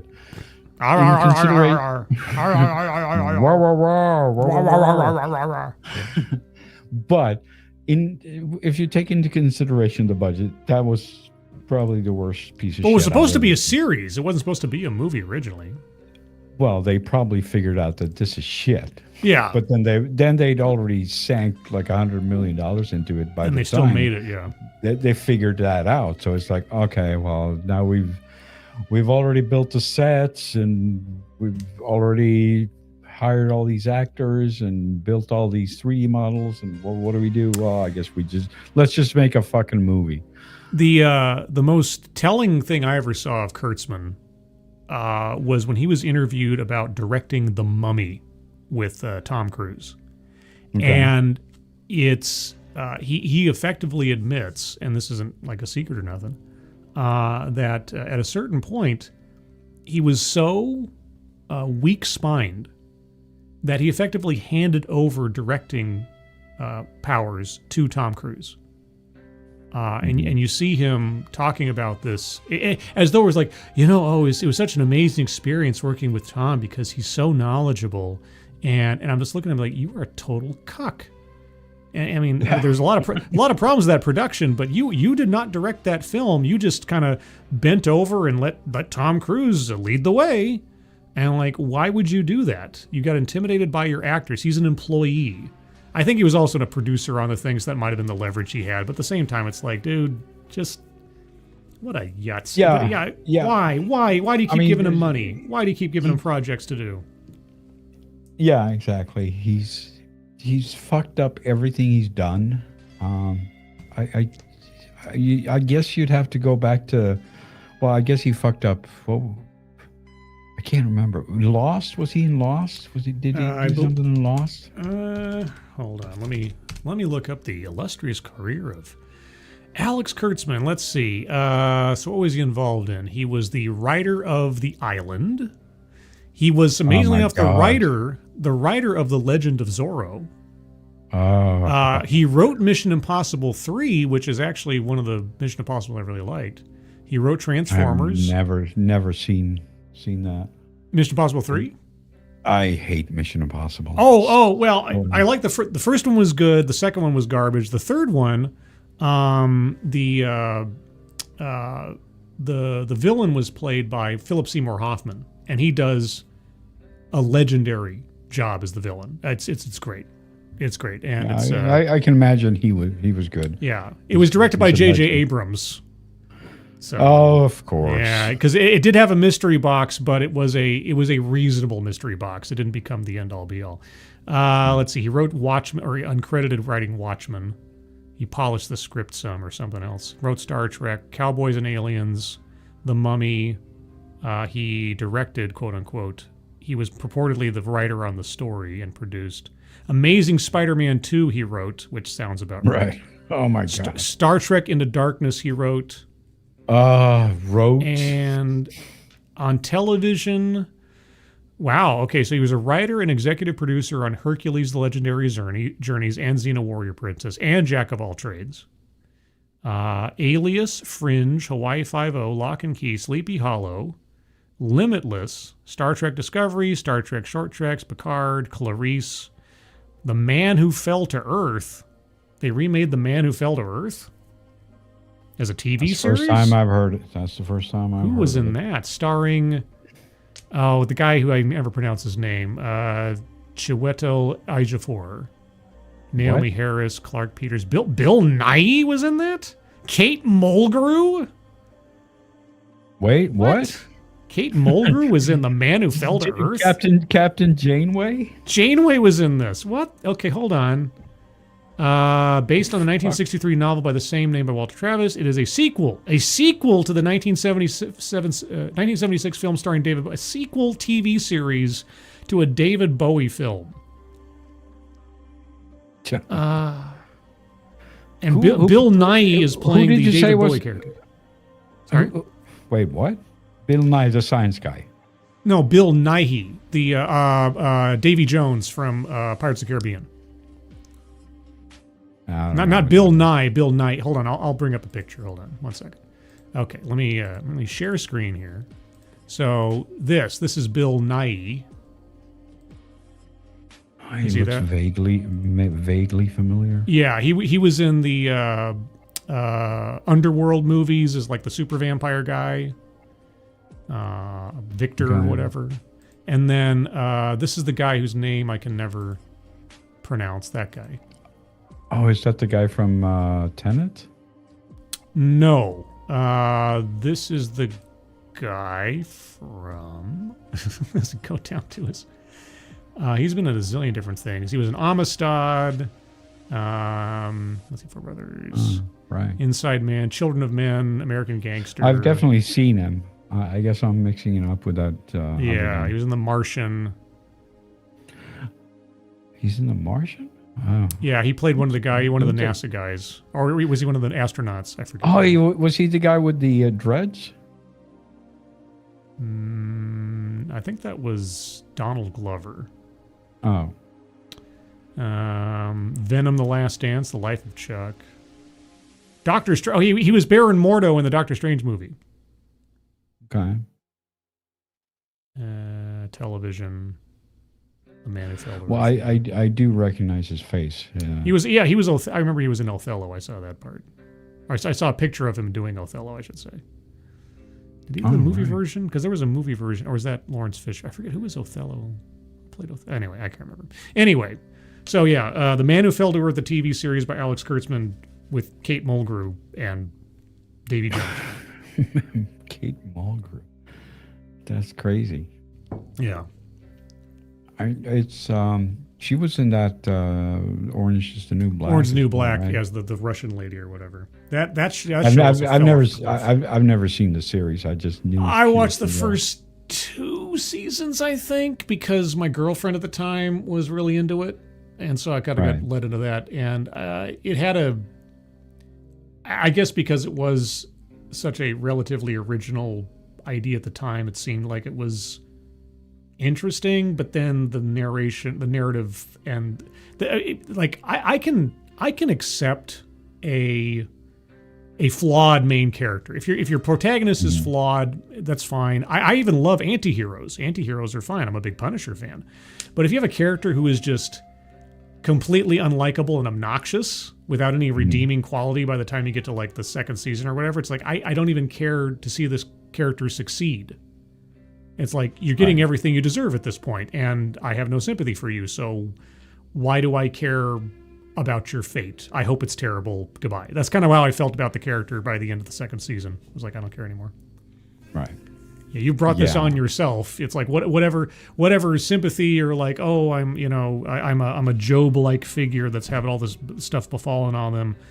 No, that's all gone by the wayside when you decide to do something terrible or whatever. So. Yeah. Yeah, like I said, I've never seen it. I saw her and it was like, oh my God, she's huge. What happened? Oh yeah. Kate Mulgrew packed on the pounds over the years, and dyed her hair red. Kate Mulgrew grew. Yes, she grew. Now, not Grogu, it's Grew. Kate Mulgrew grew. Grew. She grew and she grew. He was the assassin guy in Serenity. Oh, was he? No, that was the assassin guy in Serenity. Oh, in Serenity, I was thinking of Firefly, because the guy that was the assassin guy in the last episode of Firefly was from. All right, maybe that's where I know him from. Could be. That's good. That's a good point. All right. Okay. Yes, and he's like the guy that places the sword, right? And he has to fall on it. Maybe. maybe. It's been a long time since I've seen Serenity. I only saw it He's once. like he can like make someone paralyzed, and then he just places a sword, and then they sort of trip over on the sword. Okay. I think that's Serenity. It's been a gazillion years since I saw it, but I remember him. He was good. Yeah. So anyway, The Man Who Fell to Earth, an Alex Kurtzman joint. I've never even heard of, but there you go. But yeah, no, failing upwards, making stuff that nobody even knows about or remembers, or when you do put it out, it's mediocre garbage, and yet he still keeps drawing a paycheck. He still keeps being handed IPs and projects that would be a dream for people that actually care about. What is it with these guys and just taking all the ideas from like past Star Trek that they already rejected and make it into a show, right? They already thought about making Star Trek Academy in the 70s. Mm-hmm. They're like, okay, maybe that's not such a good idea. And they're like, forget about that shit. And now they're digging that up. And the same thing with Discovery. The ship looks exactly like, if you've seen the original sketches drawings. For Star Trek Phase 2. Yes. You know what that is? Yes. Right? Yeah, so that's where they got the design for Discovery. They're digging up all this shit that was rejected, and they're just like, oh, let's do that. Because we can't come up with an original idea, so we're going to steal other people's and then build something completely garbage off the top of it. And steal stuff that was rejected because people smarter than you assholes thought about it and said no. Like, yeah, what? But why do our own work when we could just pick up stuff that other people... We already own the rights to this stuff, so we might as well recycle it. Well, of course they can, but why would you? Because, like I said... It's the Ian Malcolm thing. It's like, just because you can doesn't mean that you should. Yes. Because obviously Alex Kurtzman is a retard, and people that are a lot smarter than him thought about this and said no. Yeah, but he got the sweetest contract ever. That Moonves guy locked him in an ironclad contract before he exited, and they've never been able to get rid of him. It's just, and it doesn't look like they're going to. Now we're going to get that Star Trek Academy again. Yeah, and I kept thinking about it. It's like, one of the problems that they had to resolve for something like Deep Space Nine is you can't have Star Trek without exploration. And Deep Space Nine is a stationary deal. That's why they had the wormhole, so they could have the space come to them versus them going to the space and everything. Star Trek or Starfleet Academy, they're bound to Starfleet Academy. It's going to turn into the high school years of something. It's going to be Welcome Back, Kotter pretty quick, and it's like because it has to happen at the Academy, so we're all stuck to one location. I know you don't know Stargate, but there's an episode called 200. Where they're just spoofing themselves, right? Good. It's basically every 10 minutes or 7 minutes or whatever, there's a new spoof. They're like, it's one segment, they're like the Thunder, what were they called? The Thundercats? Thunderbirds? Thunderbirds, is that the one with the dolls? Yes, with the puppets. Yep. Mm-hmm. Yep, with the puppets. They got that, and in another segment, they're all in Star Trek. Nice. They're talking the way Kirk does, and all this shit. And in one segment, they're like, "Oh, what if we were like a young, more sexy version of ourselves?" And it's just like kids talking and everything, and blah blah blah. And the girl walks up to them, "Oh, I'm pregnant." And I'm like, this is what I'm thinking about Star Trek Academy. It's just going to be that. Real quick. Cryptic, thanks so much. They need to do Star Trek Repeat Generation. They need to, and it's going to be impossible to do at this point. Find people who are good writers who aren't just woke zombies to make certain, I think we've mentioned this before. There are individual episodes of Star Trek The Next Generation that are more memorable than swaths of other seasons because they're so well written. I think that's the whole problem.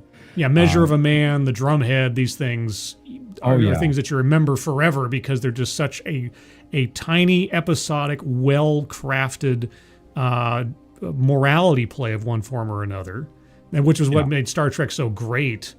And yet these guys can do whole seasons of Discovery, and you wouldn't be able to remember one episode from the other after about 10 minutes. So it's like, yeah, because there are no episodes. It's just they stop and then they start and then they stop. The hubris of that is unfathomable. Like, it takes a genius writer to make a 2-hour movie, and you think you're going to write 10 hours? Yeah, the model of having one arc for an 8 or 10 hour quote unquote movie never made any sense to me. It is so much more economical to write, the bottle episodes where it's like, this is an episode that exists unto itself. Yeah, sure, maybe it makes mention a little bit of little things happening in the periphery, but it's a story that survives on its own 2 feet. And there's been series after series where I thought, why is this not episodic? And I keep coming back to like Jessica Jones on Netflix. That would have been a perfect episodic setup. You have a private eye. She should have like episode, this is this case. It starts, it ends, you move on. The next one starts the case, moves on. And maybe there's some interconnecting threads. But instead, they fall back into, we have to make an 8-hour movie or a 13-hour movie. And everything is like sawdust in between because we only have about maybe 6 episodes worth of story. Like, oh, God. And even if you have 6 hours of story, you'd still have to be a freaking genius to write that. And these guys are not, because if they were, they would be writing movies. So this is the B team, and they're writing this shit. They're making it 10 hours long, and they're obviously they make it 10 hours, but they only have like maybe 4 episodes of story, and then they stretch and they And they should just make 4 episodes. This is what I don't get. Like some of the best British shows. I still think that the whole point of having a sci-fi show like Star Trek is to explore a new thing every episode. Yes. And the writers can stretch and explore things and just try different things. And if one episode sucks, so what? There's exactly the next week. Yeah, but even the sucky episodes are memorable, and sometimes even sort of like guilty pleasures kind of thing. Sure. But if they're seated amongst a whole bunch of other really good episodes, you can even kind of appreciate, even if you're kind of laughing at them, the bad episodes, and that's fine. That's part of the fun too. But the main thing is, if they fuck it up, it doesn't fuck up the following episode. Right. Because they're not interconnected. They don't have to be. Yeah, you don't get the Last Jedi kind of problems that now we're going to have to fix the last episode's problem because some moron wrote it. Right. You've created a situation where you do away with systemic risk. Because like it's like if Lehman Brothers falls, then this one falls and everything else. They're interconnected only in the broadest sense, but they're episodic in their events, and they're not interdependent on one another to make sense one episode to the next. And that gives you so much safety as a safety net, both as a writer and as a series, is that freedom. Exactly. Freedom to explore, freedom to come up with something new, freedom to do something maybe that's goofy, maybe take a risk with something and see what happens, because we've got a slate of 23 episodes, so have at it. We've already got it budgeted, so if you want to do something goofy for one episode, give it a shot. We'll see what happens. That's how you get in like shows like DS9, you get shows like The Siege of AR-557. Yeah. You remember that one? No, but I remember Pale Moonlight. Yeah, that's also one, but Siege of AR-551 or 557, I don't know. Mm-hmm. It's one of those numbers. It's like a war story, very depressing. People die. One of the main characters loses his legs, or one leg. Very typical like war story, depressing stuff, right? And then the next one is like the Magnificent Ferengi, and everything's just comedy and corny fun. You could do that when you're not beholden to the previous episode. Yeah, or you do that one where like they imagine that this entire story is being told by some sci-fi writer back in the 50s. And it's like this one episode that is it exists. Yeah, Beyond the Stars. Is this separate from everything? Is it real? Is it not? It doesn't matter. It's just you're playing with genres. You can do different genres in the same universe and have let's say you have a comedy, you have a western, you have a war story, you have a romance story, whatever. You have a comedy of errors. Yeah. And it does not matter if it works completely because you've got 20 other episodes to do all the other serious stuff that you've already got plotted out for the A story or whatever. Right. And you can let the writers have the freedom to sort of just I've never understood this stuff. Yeah, I've never understood this contiguous plot line thing because it gets so old and you lose track of what's going on. And the filler is so obvious when you've got something like that going on. Entire episodes where literally the story does not advance at all. And you know it. As you're watching it, you realize this does nothing. This adds nothing. I have wasted an hour or more of my time watching nothing. Why didn't they cut this out? Oh, well, they were contracted for 13 episodes. Well, then make an episode where they do something different. No, we got to have one long story. Like, fuck off. I hate that stuff. Yeah. I really do. I want them to go back to episodic storytelling. I really like the Shield. The Shield does it perfectly because each one is its own storyline. But that was 20 feeds years off of each other. Yeah, it was years ago. Yeah, back when people knew what they were doing. But okay, so I have to give him this. Just you're gonna have to drag it out of me. Okay, you won't have to do that. But I'm gonna have to give one compliment to new Star Trek. And wait, audience, hold on, guys, just everybody in the audience, just realize now that Satan is ice skating to work. Okay, go ahead. Yeah, exactly. Like, Jesus Christ. I can't believe I'm going to have to say this. But yes, Star Trek Brave New World, is that what it's called? Yes. Oh, not Brave New World, sorry. Strange New Worlds. Strange New World, of course. Yes. Is episodic. So kudos to you guys. It's pretty fucking stupid, but it's episodic, so good job.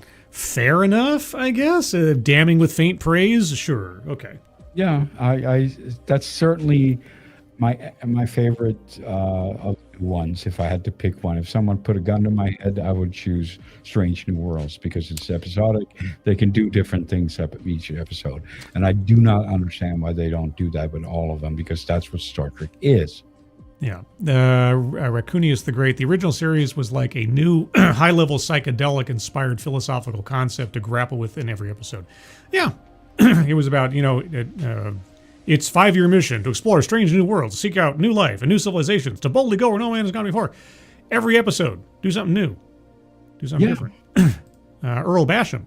Good evening. That's the whole point. I've ignoring the...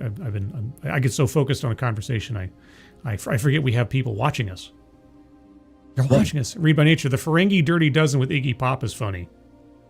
Oh, yeah. That's a great one. Oh, yeah, that's right. It was surprisingly good acting by Iggy Pop. I didn't know he could act.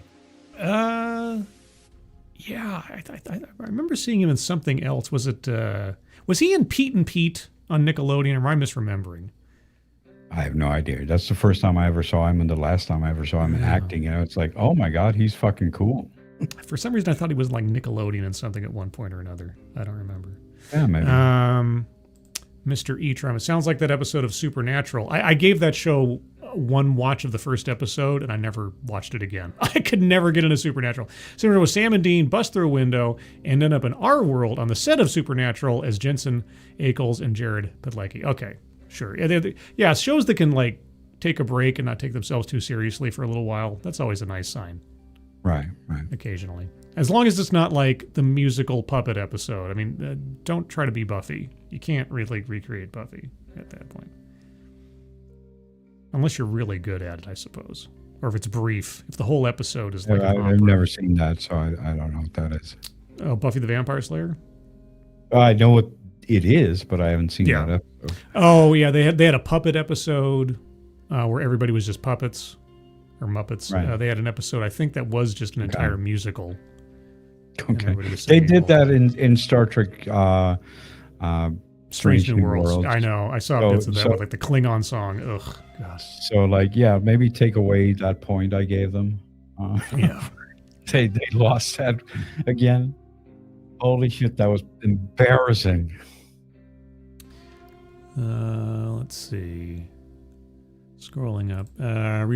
Robert Meyer Burnett did say they stole a specific previous story pitch or maybe book for some of Star Trek's Discovery stories. I could believe it. I could believe it, but at the same time, Star Trek. Star Trek is either episodic or you've got a movie. You don't try to combine the two. It doesn't make any sense to. And that goes for most streaming series. I've never understood the idea that you have an 8 or 13 episode one mono story arc. You can have, I swear, I've seen it done before very, very well in British television. They have a series which is 3 episodes long, and each episode's like an hour and a half, and it tells one story, and it works, and it's done. Because it's basically most of the times adapting a book or something, and that's about as much as it needs. And it's concise. It all fits together. Did you ever see the series on UK series called Cracker with Robbie Coltrane? No. Oh my God, that first episode, that first little series is noir perfection. You watch that first episode, and Cracker, it has a different connotation in this. Like in America, it's like it's a white guy. In this instance, Robbie Coltrane plays a sort of a forensic psychologist, and so he's brought in for the police department to interrogate people and help them with assessing criminals and crimes and stuff. And so they call him Cracker because he's like cracking them and breaking them in the interrogation room. And Robbie Coltrane in that very first episode, if you watch no other episode of Cracker, just watch the first one, even though the first series is excellent. Later series, not so much, but the first series is excellent. It is the most noir, self-destructive, flawed protagonist, but he is house levels of lovable asshole throughout the entire series. It's great. And Robbie Coltrane, oh my God, what a genius. Genius. It reminds me of that other British series when you describe it. What was it called? The Wire in the Blood. Wire in the Blood. Oh yeah, that's a good one. That's also a psychiatrist. My mom and I, when I was very young, we used to watch Mystery, on PBS, and so you had the Jeremy Brent version of Sherlock Holmes. You had Prime Suspect. You had all these really great British detective mystery series. And that sort of set my snobbery levels pretty high going forward from there. Because if you can't do a mystery like a Sherlock Holmes mystery on PBS, what are you doing in the business? It's just like, why are you here? Right. Especially if you're going to be adapting an original book or something. Of course, I admittedly, Sherlock Holmes stories were great to begin with. Yeah, you obviously saw the ones with Cumpants. Whatever. Oh yeah, a Benedict Cabbage Patch. Yeah. The first I did the.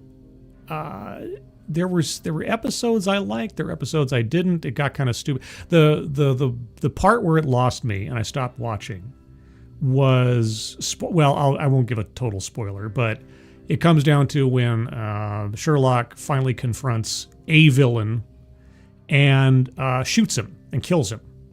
Mm-hmm. And at that point I thought, okay, the character is now done, because if Sherlock Holmes can only defeat the bad guy through murder rather than outwitting him, and I understand, he technically defeated Moriarty with a physical confrontation, but that was after a long, drawn out and matched wits battle until then. Mm-hmm. With this one guy, he just can't solve the guy. He can't defeat the guy, so he just kills him. And I'm like, okay, that version of the character is dead. I don't even know if that was an adaptation of an actual Arthur Conan Doyle story, but even if it was, for me, I stopped watching. I didn't care about the show after that. All right. Yeah, I don't remember it that well. I just remember First season was pretty good. It was enjoyable. I just remember it being enjoyable. I don't remember which episode that was that you're talking about, but I was in one of the later seasons or something. But yeah, no, the first couple of series were pretty good. The adaptations were pretty good, and the chemistry between Benedict Cumberbatch and Martin, what's his name, was great. I mean, it had to be for that to work, and it was perfect. The Hobbit guy, right? Yes, the Hobbit guy. Yeah. Right. Bilbo. Oh, Bilbo. Indeed. Right. So how about the Toronto Blue Jays, huh? The Toronto Blue Jays? Yeah. They just went to the World Series and all. I don't follow sports ball. Neither do I. I was just making conversation. No, I was going to ask you, which is your all-time favorite movie? Oh, dude. It's The Hunt for Red October. That's my default. Okay. Well, I mean, that's my default answer. I mean, it really does come down to, like, genre, because there's not, like, you know, my favorite sci-fi movie versus my favorite Western versus my favorite crime film. It becomes far more granular to me because I love so many different movies for different reasons. So my unified neutral answer to that question is The Hunt for Red October. But like if you ask me what's my favorite Western, I'd probably say The Proposition, which is not a usual answer. It's usually a Clint Eastwood movie or something. Not to say that Unforgiven isn't a great Western. I really like The Proposition. On a given day, like the Unforgiven. Holy shit! Oh, Unforgiven is perfect. I mean, it's a perfect film. That's actually the origin story of my name. I wanted to call myself Unforgiven, but then I figured if I call my that, nobody's ever going to be able to Google my name because right, come up. So I just figured I'd come up with something that sounds similar. Yeah, Unforgiven is a perfect film, an absolutely perfect film. And Tremors. Yeah, that's a good one too. Tremors is a great, perfect film. So your favorite Western would be Unforgiven? For sure. Okay. Sure. Favorite, let's go back. Favorite sci-fi movie? Well, obviously Aliens. Okay. It may vary on the day. My reflex answer is Back to the Future. I wouldn't call that a sci-fi though. I mean, I don't know what that is. That movie, when I'm a little kid, it introduced me to concepts of consequence and paradox and a whole bunch of different things that are peripheral to it that really made my mind wander quite a bit more than many other. I'm not saying it's the greatest sci-fi movie ever made, but it's one of my favorite sci-fi films. And I know you could say, it's a sci-fi movie like Ghostbusters is a horror movie. It's like, I know, I get it. Yeah. I mean, I love it. It's awesome. Yeah. But sure, that's your pick. If that's your pick, that's your pick. I can't take your pick away from you. Yeah. Let's see. So Western sci-fi, horror movie. What's your favorite horror movie? Since we're Halloweening here. It's a good one. Favorite horror movie? Probably Alien. Okay. What's yours? I get sentimentality tears me between two films. The first one is John Carpenter's The Thing, because that is okay, pitch perfect film. Hold on. I'm probably going to change my vote to that. my other one is Nightmare on Elm Street 3. Dream Warriors. I just have. It's not a great film on rewatch, but sentimentally, that's what I'm talking about. Sentimentally speaking, I might say Nightmare on Elm Street 3. But as far as like best horror movie, John Carpenter's The Thing knocks it out of the park for me. That's hard. That's really Most people say like The Exorcist or something. I'm like, nah. I think. The Thing is a better choice because Alien is pretty much the same dilemma as Back to the Future. It's half horror, half sci-fi. So that would be a better pick with the thing there. Yeah. Favorite comedy. And obviously comedy can cross genres very easily, so there's a lot more options there. Yeah. What's your favorite comedy? Fletch, probably. I'm going to say Dr. Strangelove. Okay. It's a little more ambitious. Yeah. Let's see. What's another? Oh, okay. This might be a tough one. Romance. Ooh, that's a tough one. Do I even remember romance movies? All those movies my girlfriends have dragged me to. Yeah. Jesus Christ. I mean, I guess I'm gonna have to go with the only one I even remember, which is True Romance. But that's such a cop-out answer. I mean, I'd probably put it more of a crime thing, but that's true. Fair enough. I mean, it's called True Romance. I don't know.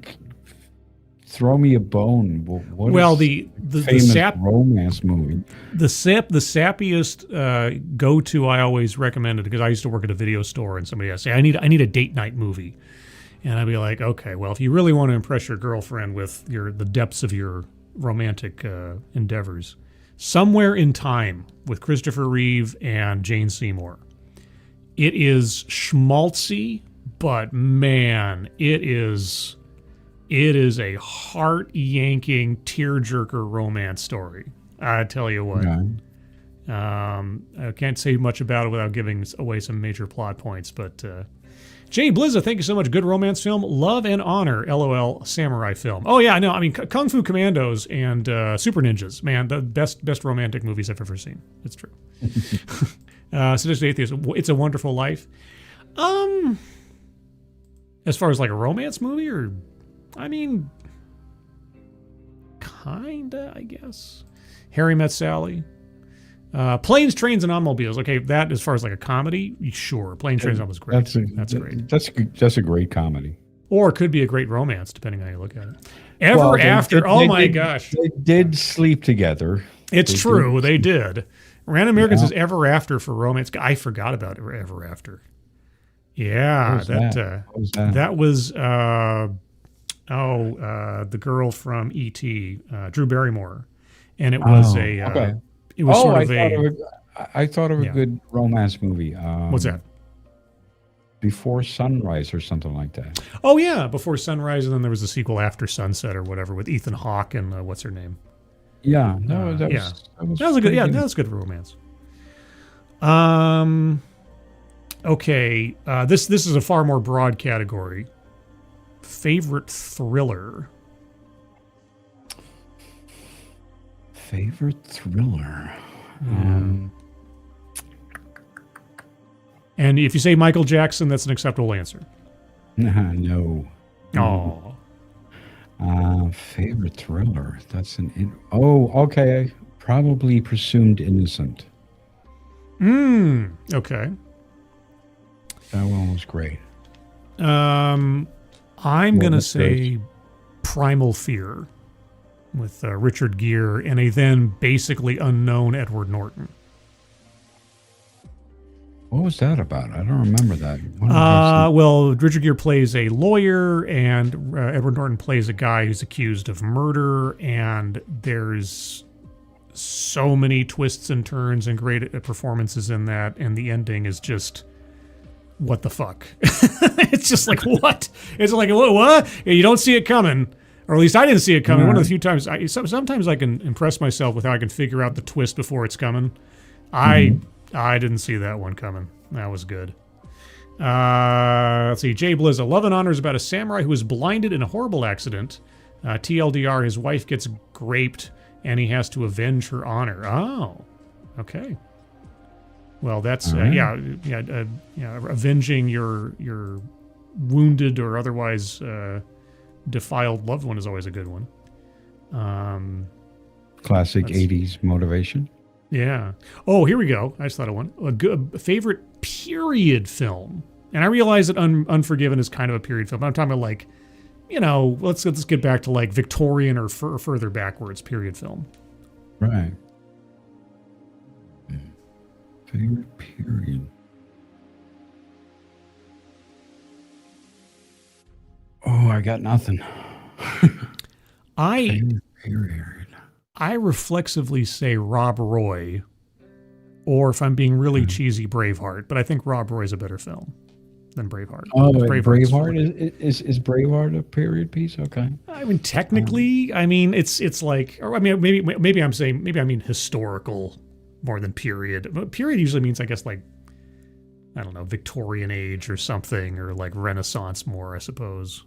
I don't know if there's like a definition. Right. I'm trying to think of. I'll say historical. Let's just go historical and make it clear. Historical.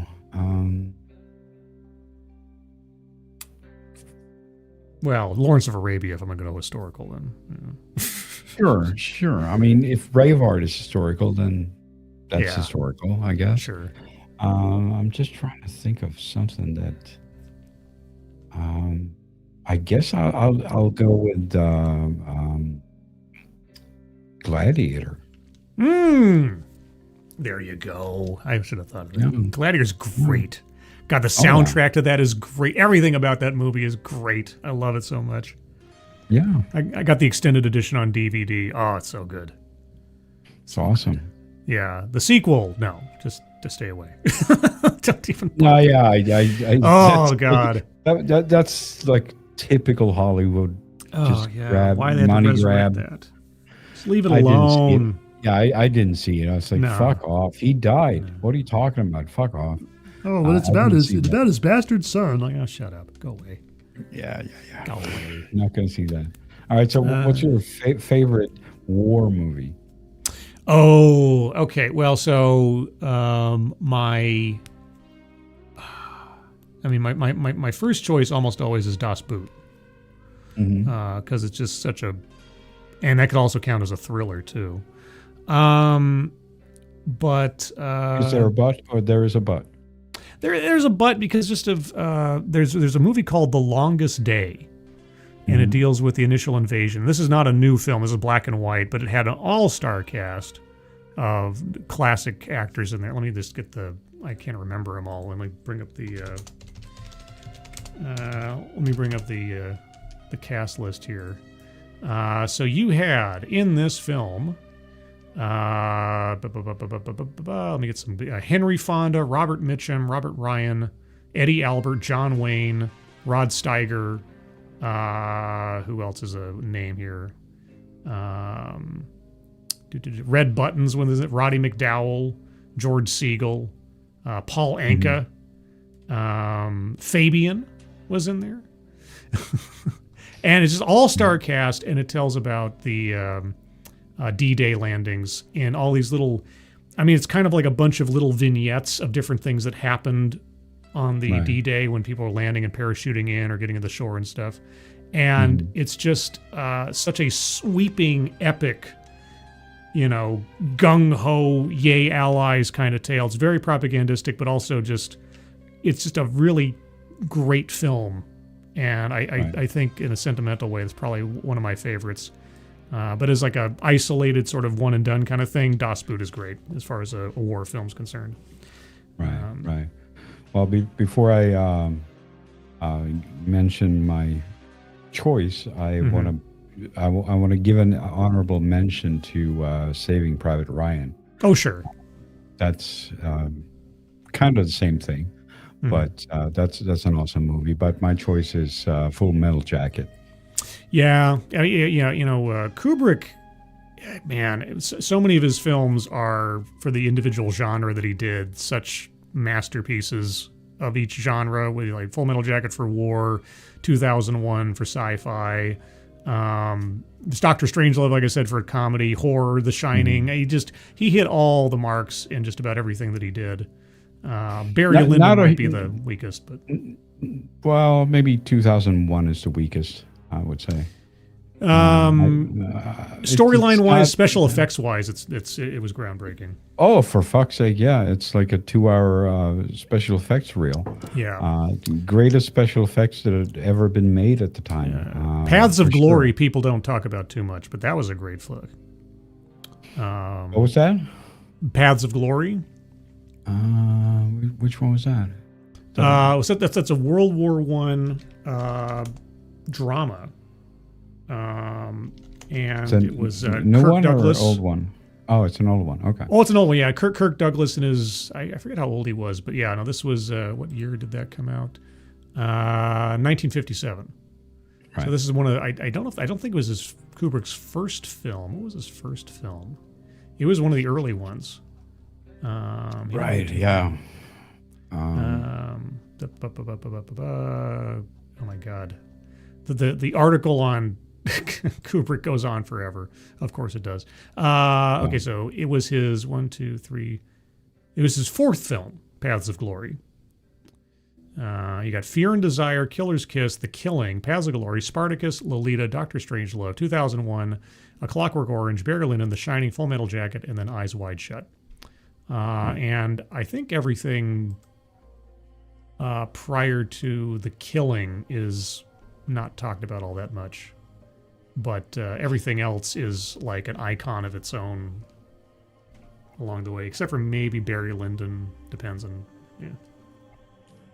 I'm not sure about Eyes Wide Shut. I saw it, I was never, and I saw it, and it was like, it's fine. Yeah, that's all I got from it. It didn't feel like a masterpiece to me. No, a lot of people play it up for different reasons, but I saw it and I was just kind of like, yeah, it's okay. This is fine. It's okay. It didn't feel like oh, it's Kubrick. It didn't feel like a genre-defining story. No, I mean, even though I think 2001 doesn't really have much of a story, I still understand that this changed everything. This made Star Wars possible. It's just everything changed because of that, because he just showed people what was possible. Right? Oh my God, we could do this. Holy shit. Mm-hmm. We don't have to make like Forbidden Planet and Star Trek with we can make serious science fiction. Yeah, exactly. Right. And they're like that made everything possible. But Eyes Wide Shut, and it's like, okay. And then the project he never got to work on, but Spielberg picked up was AI, which was... I've always been confused as to how much he was involved with that. It's not clear. Yeah. I think they may have played it up just to sell it. I was always under the impression that Spielberg tried to he took the script and tried to do right by Kubrick without trying to do too much of his own stuff. I don't know. Hold on. Let's see if there's a trivia or they give it an extension on this. So the screenplay by Spielberg. They always say that like Kubrick was developing this thing. Oh, here we go. And then Spielberg picked up the baton. Yeah, so development of AI originally began after producer and director Stanley Kubrick acquired the rights to Aldous' story in the early 1970s. Kubrick hired a series of writers until the mid-1990s to work on it. The film languished in development hell for years, partly because Kubrick felt that computer-generated imagery was not advanced enough to create the David character, which is the main character, which he believed no child actor could convincingly portray. If only he'd met Haley Joel Osment. Prior to that. In 1995, Kubrick handed AI to Spielberg, but the film did not gain momentum until Kubrick died in 1999. Spielberg remained close to Watson's treatment for the screenplay and dedicated the film to Kubrick. Okay, so Kubrick was kind of like the man behind the curtain on it, but not like, he didn't write it. He was just he was the one trying to push it to make it happen, and then so he did hand it off to Spielberg specifically. Okay. Yeah. How did it do? Budget was 90 to 100 million, made 235, so probably didn't even break even, all things considered. No, I don't think it was a big hit. No. No. It was. I remember seeing it, and Oh my God, there was so much wrong with it. Yeah, it was a bit too. I don't know. It was a bit too. It was all over the place. Yeah, it was trying to do too much. I think if Kubrick would have made it, it wouldn't have been that. It wouldn't have had that Spielberg schmaltz. Yeah, it would have. It would been more focused. Yeah. Yeah, it's hard to figure out what the point is. But then again, who can figure out what the point of 2001 is? Yeah, well, I mean, Kubrick liked to leave a whole lot of loose ends in his things. I mean, to this day, I still see people posting these long ass video essays on YouTube, and more power to them, trying to take apart The Shining. It never ends. This movie has like spawned a zillion conspiracy theories and interpretations of things. It's like, this character was an actor that Kubrick cast in this completely other movie who played a character like this. And so really, I think what Kubrick was saying was this character is actually Jack Nicholson's dad. I seriously, there's the butler Grady that he's like getting wiped off in the bathroom in The Shining. That actor played the father of the main character in Clockwork Orange. So Kubrick had worked with this actor before. And so this entire essay I just watched the other day was this YouTube commentator saying, yeah, so because this actor played a father in Kubrick's other film, I think he's supposed to represent Jack Nicholson's character's father in The Shining. Like, sure, you go with your bad self. I hate movie analytics. Sometimes it's interesting. Sometimes people's movie theories are interesting. Like, Ferris Bueller's Day Off. It was all in Cameron's head. The entire day was Cameron's imagination. Like, okay, I could see that. Yeah, I mean, sure. I mean, if you could take any movie and basically make it say anything you want if you're willing to go that far. Sure. Right? Yeah. And there's so many videos like that where they're just like going off the rail with some movie. It's crazy. One of my favorites. You ever see Snowpiercer, the movie? Yes, many years ago. I don't remember. Yeah. That, one of my favorite theories about that, it is a sequel to Willy Wonka and the Chocolate Factory. That it is a stealth sequel. No, that everything about it hints to this being Willy Wonka. The initials of the main guy at the end of the train, the fact that the machinery was made for small people that they ran out of, and all these little hints and things. This is supposed to be a spiritual sequel to Willy Wonka and the Chocolate Factory, and I thought that's pretty good. And the guy makes a compelling case. I'm not saying it's just he just makes shit up out of it, or that The Rock is a James Bond movie. I love that theory, and they make it work. Okay, well that's Sean Connery, so I'm like, okay, yeah, fine. No, somebody estimated the timeline of events for the James Bond films and tried to line it up with the elements that are presented in The Rock to say that, oh no, he was playing James Bond. And well, that's fine. I could make a headcanon for that. Like sure, James Bond in the original series, like he's a serial killer. Maybe he would end up in jail. Right? Yeah, exactly. Yeah, or he'd be abandoned by his agency because sort of like Mission Impossible. It's like if you get caught or killed, we'll deny your existence or whatever. Yeah. So yeah, fine. That's fine. That's fine. Yeah. All right. So John. Sorry. Oh, just go ahead. No, I was going to say like, okay, so we had favorite war movie, but what's your favorite military movie?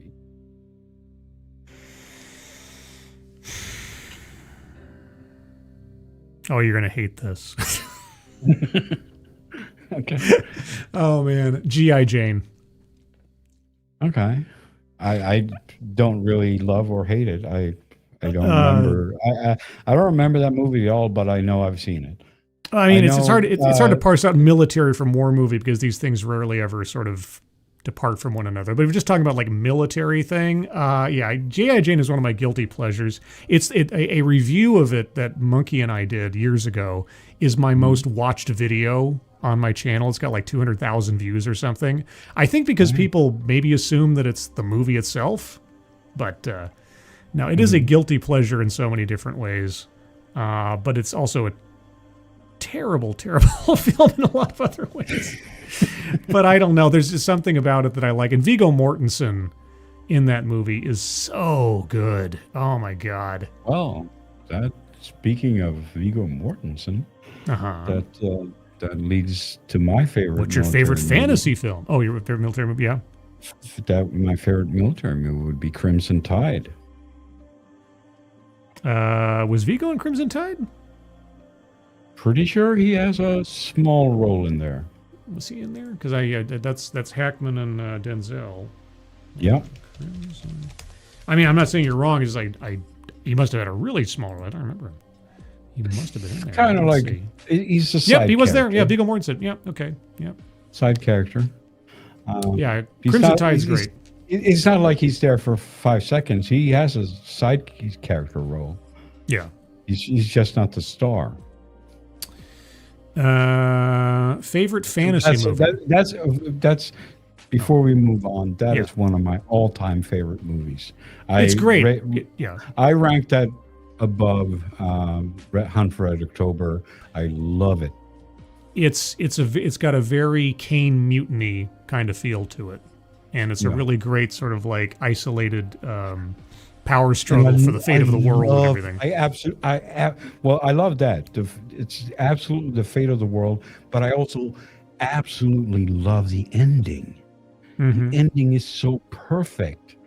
You know, it's like you were both wrong and you were both right.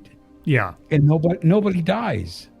Like it's so perfect. You put the entire world at risk, and then you just subvert everything. And this is a good subversion, not some fucking Last Jedi shit.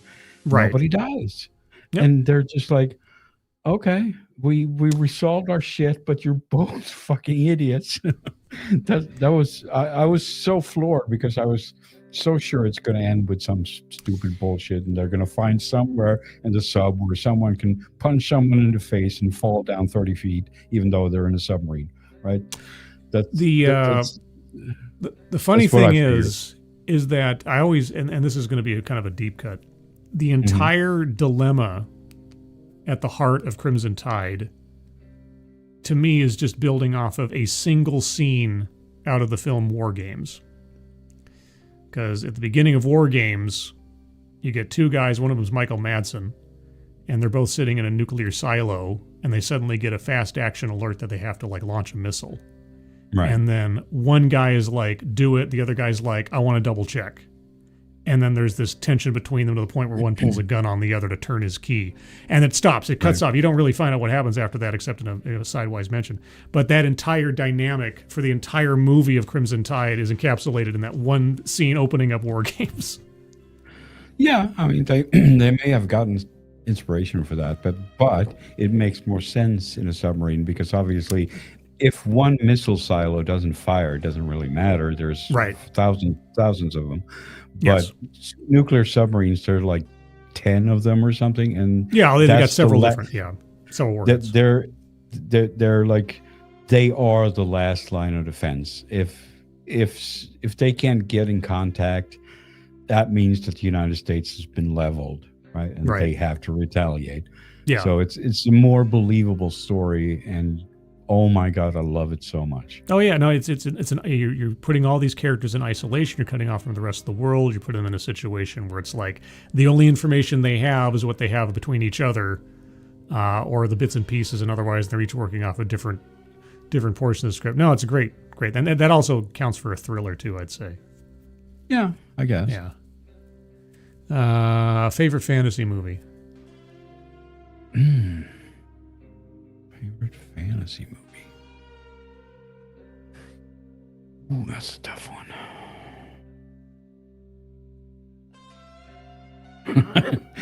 The first thing that comes to mind is just Star Wars, but I guess that's sci-fi. It's just it's sci-fi fantasy. The Force adds the fantasy element to it. Yeah, it's not a good answer. Favorite fantasy.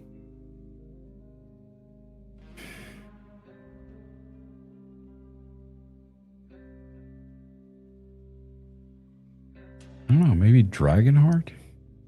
Oh, there you go. See, I would have thought you'd say like Lord of the Rings or something. I've never been a huge fan. I thought they were kind of boring. They're kind of like 2001. They're beautiful and boring. My answer is probably a little unconventional, but Baron Munchausen. Oh, that's interesting. Yeah, Terry Gilliam. That film is a masterpiece as far as I'm concerned. I loved that when I was a kid. I haven't seen it in ages. Yeah, special effects and vignettes of different fantastical little stories going off to the moon, going down into the ocean and the whale and this. I think it's a great film. Yeah. Yeah. I mean, I could also say, like Conan or Legend or something, but there's just something's just so fun and all over the place about Baron Munchausen, and that's great. That was great. What was that actor's name? Is that David Niven? No, that's, oh God. Now you're, hold on. Adventures of Baron Munchausen, that was John Neville. John Neville, right? Yeah, he was in X-Files, the movie, as one of the secret circle guys or whatever. Okay. Yeah, and a bunch of other things too. That was a letdown. What, the X-Files movie? Yeah, it was just an extended episode. It didn't really solve anything. It added to the lore a little bit, I guess. But I thought the TV show should have ended there, and they just did movies from then on. I thought that's what they should have done, because it just went on way too long. Too profitable. Yeah. Yeah, I know. Once Duchovny left the series, I was like, nah, I can't. Nah, and no shade on what's his name who played Doggett and then the girl and everything. They did fine, I'm sure, but it's not the same. Not the same. Mitch Pileggi. Is that the guy? Mitch Pileggi. Oh yeah, Skinner. Oh, he was great. Yeah. He was great. Yeah. He was Shocker. He was in Wes Craven's Shocker. He played the serial killer. He's in Stargate.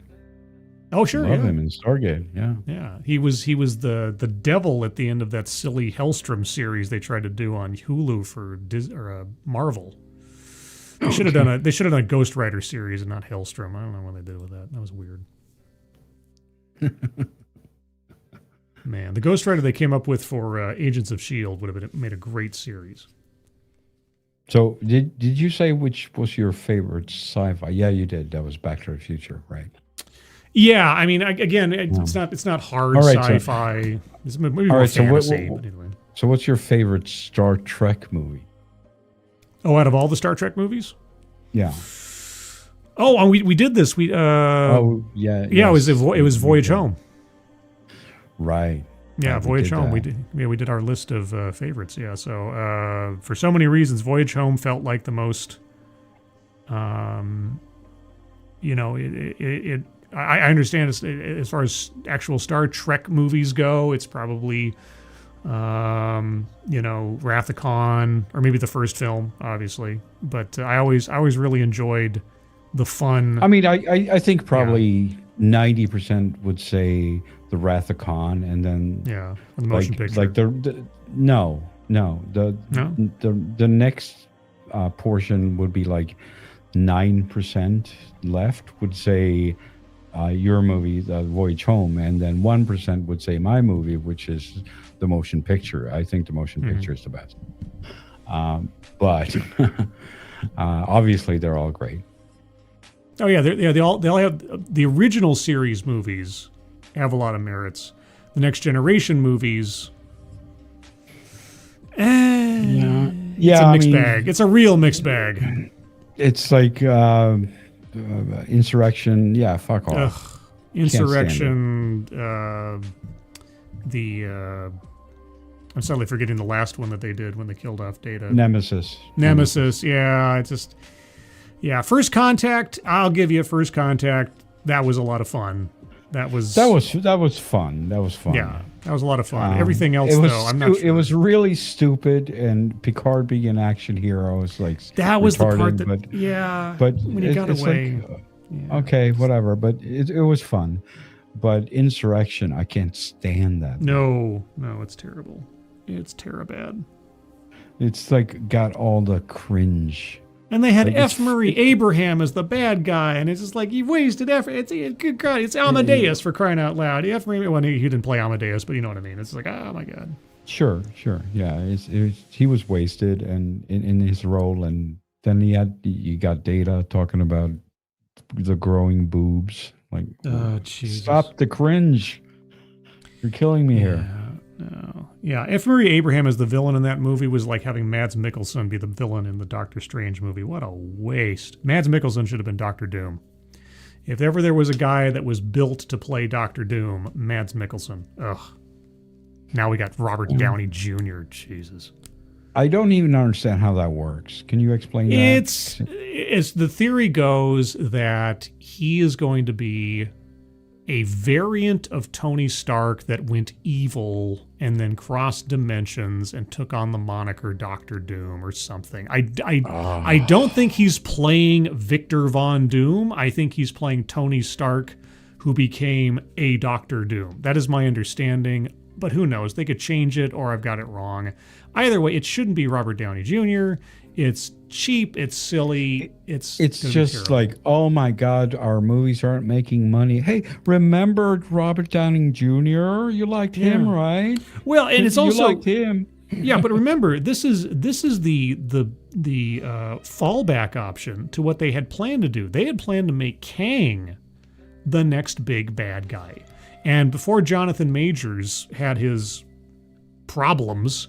They'd already hamstrung the idea because you had Kang was defeated by Ant-Man. If Kang is defeated by Ant-Man, he's not a Thanos-level threat. He has to win, or he has to be the guy behind the curtain that's manipulating other people or something. And so they already undercut the threat of their next big bad for the Kang dynasty and all these other things that they planned. And so when Jonathan Majors had his head first into oblivion issues, they had to come up with what's the new story. And they're like, oh, we don't know what to do. Hey, Russo brothers. Hey, you two guys who have had absolutely no success since Endgame in any project you've been involved in, from The Gray Man to Citadel to all these hugely expensive projects that you're attached to. Also the Electric State with $300 million budget that completely bombed on Netflix. Yeah, we're going to hand you guys a blank check to make us the next big Marvel movie. When all of your gas seems to have run out after Endgame, we're going to hand you a blank check. We're going to pay $1 zillion for Robert Downey Jr. and $1 zillion for every possible actor we can group into this mega movie. And then, by the way, we don't have a script by the time we start shooting, which sounds very Marvel. The whole thing, I mean, I'm going to go see it because I feel like I can't help but stare at a car wreck, It's just, but yeah. So it is an absolute debacle before it's even started. And you hear about like physical fights on the set and Robert Downey Jr. saying, "Oh no, we have to reshoot that entire thing." I let a double do that with the mocap suit, but I want to do it myself. So let's turn back the clock and spend an extra $1 million on reshooting a bunch of scenes with you in the mocap suit because you could motion Doctor Doom better than the guy that we hired to do it, or that you didn't want to do it in the first place. Absolute nuts. This sounds amazing. These are all things that happened, by the way. I'm not making this up. These are all things that have happened and decisions that were made. Yeah, no, it's terrible. Right. It's terrible. Right. It sounds so amazing that I can't wait to not watch it. The story behind its production is going to be far and away more interesting than the end result. If they ever write a book on the production of this movie, it's going to be something else. I can't wait to not watch it. It's going to be awesome. I feel obligated that I have to go see it because I've watched very little Marvel. Well, I don't do movie reviews like you guys, so I don't have to. I can just say fuck off. Save your money, save your time. Yeah, it's true. I honestly don't see that many movies. The guys on Midnight's Edge, it's part of their vocation. Sometimes I do. Like the last Marvel movie I bothered to see after Endgame to go to the theater for was Thunderbolts, just because I am a fan of the source material, and in the beginning it looked like maybe they were going to do something interesting, and no, it was garbage. It was terrible. I didn't see that. I think the last one I saw was, I can't remember the chronology of them, but maybe Ant-Man or Doctor Strange. I don't know which one was the original Doctor Strange came out after Ant-Man. No, the last Doctor Strange. Oh, the Multiverse of Madness. I think I saw that, and I think I saw the last Ant-Man. That's okay. Quantumania or Ant-Man and the Wasp, because there's 3 of them. Oh my God, they're all the same to me. Okay, yeah. Well, either way, and I'm amazed. Ant-Man got 3 movies. No other character, save for Iron Man, I think, got 3. Oh no, I guess Thor did technically. Yeah, Thor did, but Ant-Man got more movies than some of the other characters. It's just crazy. I think I saw the last Ant-Man. I don't think I saw the one in the middle. Ant-Man and the Wasp is kind of it's kind of like it's kind of like X-Files the movie. It should just be like a TV show pilot. It's okay. It's innocuous. It's fun. It has nothing to do with anything else, and so it's just like, it's okay. I never watched Quantumania. Don't care. Yeah. Right. Which one was it that had the CNN anchor in it? The CNN anchor. Oh, what's he called? Don Lemon? No. The Wolf potato Blitzer? head. No, potato head. What, Brian Stelter? Yes, exactly. Was Brian Stelter in a Marvel movie? No, technically not, but it looked like him. I have no idea who played him. But it was like a human thumb. I think that was the Ant-Man, right? Yeah, no, yeah. You're thinking of Corey, what's his name, who played the bad guy in Ant-Man? What was he called?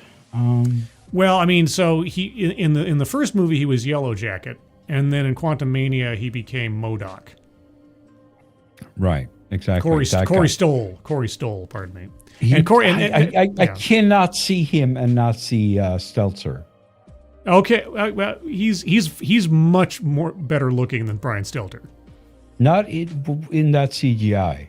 Whatever the fuck. No. The CGI, no, he looked terrible. It was so stupid. They just stretched his face, and it shouldn't have been. It shouldn't have been that exactly character. Like Stelter. I'm like, I'll give you that. MODOK does.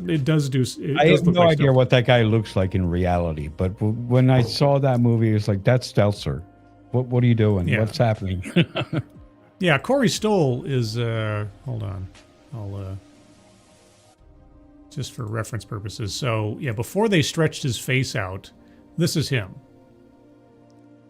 So he's not a terrible looking guy. He's not terrible, but when you stretch his face around, he looks like he looks nothing like he does after the CGI. Now look up MODOK. There you go. And now look up Stelter. Oh yeah, Brian Stelter. Yeah. Yeah, CNN's resident gremlin. This guy, yeah. No, I give you that. That is the guy in that fucking CGI. This picture always got me. I've always seen this headshot, and I was like, good God. And you look at Proto Stelter. Ugh. Yeah, he is just ridiculous. This guy. Is he gonna open his mouth and there's gonna be like an alien tongue shooting? I mean, he looks like set of teeth. He looks like the Joker's fat nephew or something, you know? But yeah, no, so yeah, that and MODOK, yeah. He looks exactly like, I just could not take that seriously on it. That's nobody could. Nobody could. And it was the wrong character. Anyway, that whole thing was just ridiculous. So stupid. So stupid. Oh my God. Admittedly, I'm not sure you could make a story starring MODOK as the villain and not have it become ridiculous. It would take actual talent to do that, and there's none going on at Marvel. Hasn't been for years. No. I mean, it's a dying talent. Sadistic atheist says, is he still a thing over there? Oh, Stelter. Oh yeah, no, he's been hired back by CNN. He's been there now for like a year or two now. And just the other day, he was promoting CNN's new streaming service and everything else. And I found the tweet where he did the same thing for CNN Plus like 3 years ago, and he used almost the exact same language in propping this thing up. It was hilarious. Wait, they're doing it again? Oh yeah, no, it's CNN All Access or something, and they've hired Charlemagne the God and Ben. The guy from Daily Wire, Ben. Why somebody's last name is escaping me. Ben Shapiro? Ben Shapiro, yes. Ben Shapiro and Charlemagne the God are going to try to bring in a younger audience, you know. And they're like, what do you mean? Ben Shapiro's got like his own thing. Hold on, let me find the article because I just. Why would he help CNN? I don't get it. Hold on. Where was it? Okay, CNN to provide exclusive election night live cast. And with guests Charlemagne the God and Ben Shapiro, hosted by Harry Enton, which always sounded like some kind of like disease or something to me. But Harry Enton was Chris Cillizza's protege, effectively at CNN before Chris Cillizza got fired. But yeah, along with Charlemagne the God and Ben Shapiro, the stream will feature CNN's Harry Enton, along with influential commentators Isabel Brown, Anna Kasparian, Kara Swisher, and other surprise guests. And that's going to happen. That's not enough to launch a streaming service. What are you talking about? Yeah, subscribers to CNN's all-access subscription streaming offering will be able to watch an exclusive live cast as part of CNN Election Night 2025 special coverage.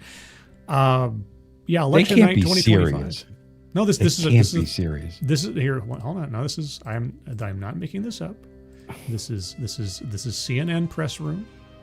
Election live cast. CNN provide exclusive election night live cast featuring Charlemagne the God, Ben Shapiro, and more on new streaming platform. The brand new subscriber-only streaming offering will include political and cultural analysis with commentary from influential and unexpected voices. Yeah. Okay, I can get that on YouTube, assholes. What are you talking about? Well, that's their competition. They tried this already. I know. With CNN Plus, it crashed and burned in like 10 days. I know. That's what's so hilarious. I mean, they did this. We've been over this. Available only to subscribers to CNN's All Access subscription tier via CNN. How much is CNN's All Access? Hold on. CNN All Access price. What are they charging for this stuff? CNN All Access costs $6.99 per month or $69.99 jiggity per year. There is a special introductory price of $41.99 for the first year for those who sign up by January 5th, 2026. And what do I get for my money? Nothing I can't find at far higher quality for effectively free or pennies on YouTube or Rumble or God knows what other places. Yeah, and probably CNN as well. You could probably you could probably go there and just get the streams 5 seconds later. Yeah, Anna Kasparian. Oh my gosh.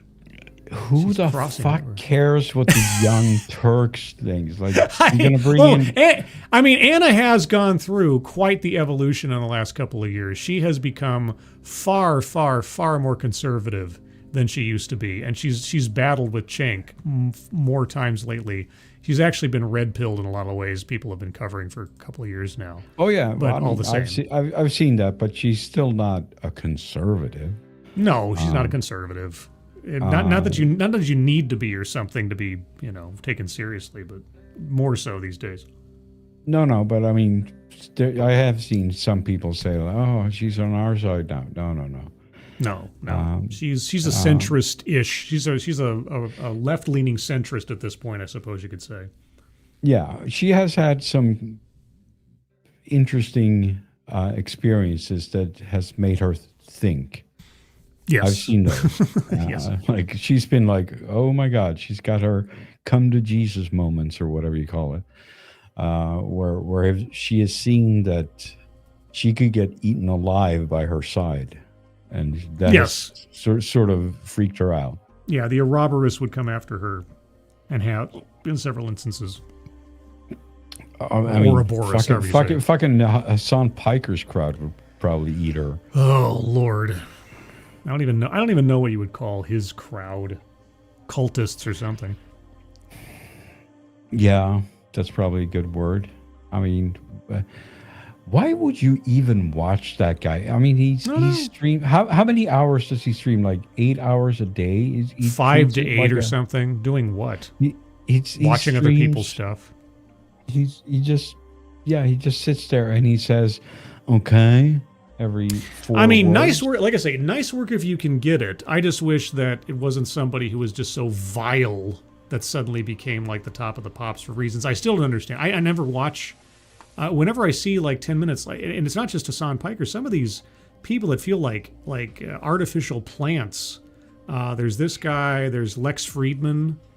I watched about 15 minutes of a Lex Friedman interview, and I just sat there going like, who that is. Oh, he's this guy who he's I don't know what you'd want to call him. I mean, he tries to be sort of like a more intellectual Joe Rogan, I guess, and he ends up with all these celebrity guests that it boggles me as to he somehow netted an interview with Elon Musk, and that sort of was the domino that fell where he became this go-to guy for like really, high-minded interviews, and he's played himself off as some kind of like MIT professor or something, except he didn't go to MIT, and it's anyway. But yeah, there's some celebrities where I watch them for 10 seconds, like, why is this person here? How did this person become quote-unquote famous? Amy Schumer was one of those. I never understood what propelled her into stardom in the first place. She felt so artificial. You feel like some of these quote-unquote celebrities are just built up out of thin air.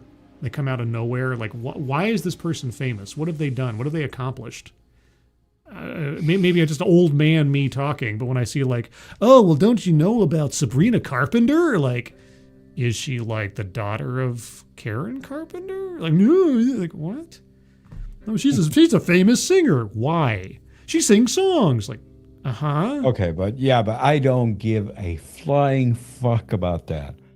Like, Jesus Christ, there's a gazillion singers and rappers that I don't give a flying fuck about. I know. And then it's always these situations now with social media where it's like, oh, well, this person has 5 million followers and they've had 2 seasons of a TV show, and I'm like, I have never heard of this person. It's like we're so inundated with so much information and so many genres and quote unquote celebrities and influencers, and I see stories on Netflix where it's like, oh yeah, this celebrity couple just did this, that, and the other, and I'm like, I have never heard of either one of these people. I wish, like, all these news sites, whichever one you choose to go to, like it's this New York Post or CNN or whatever it was, I wish they had like a settings page where you could just click off things like celebrity gossip and so it doesn't even show up in the news feed because I don't care.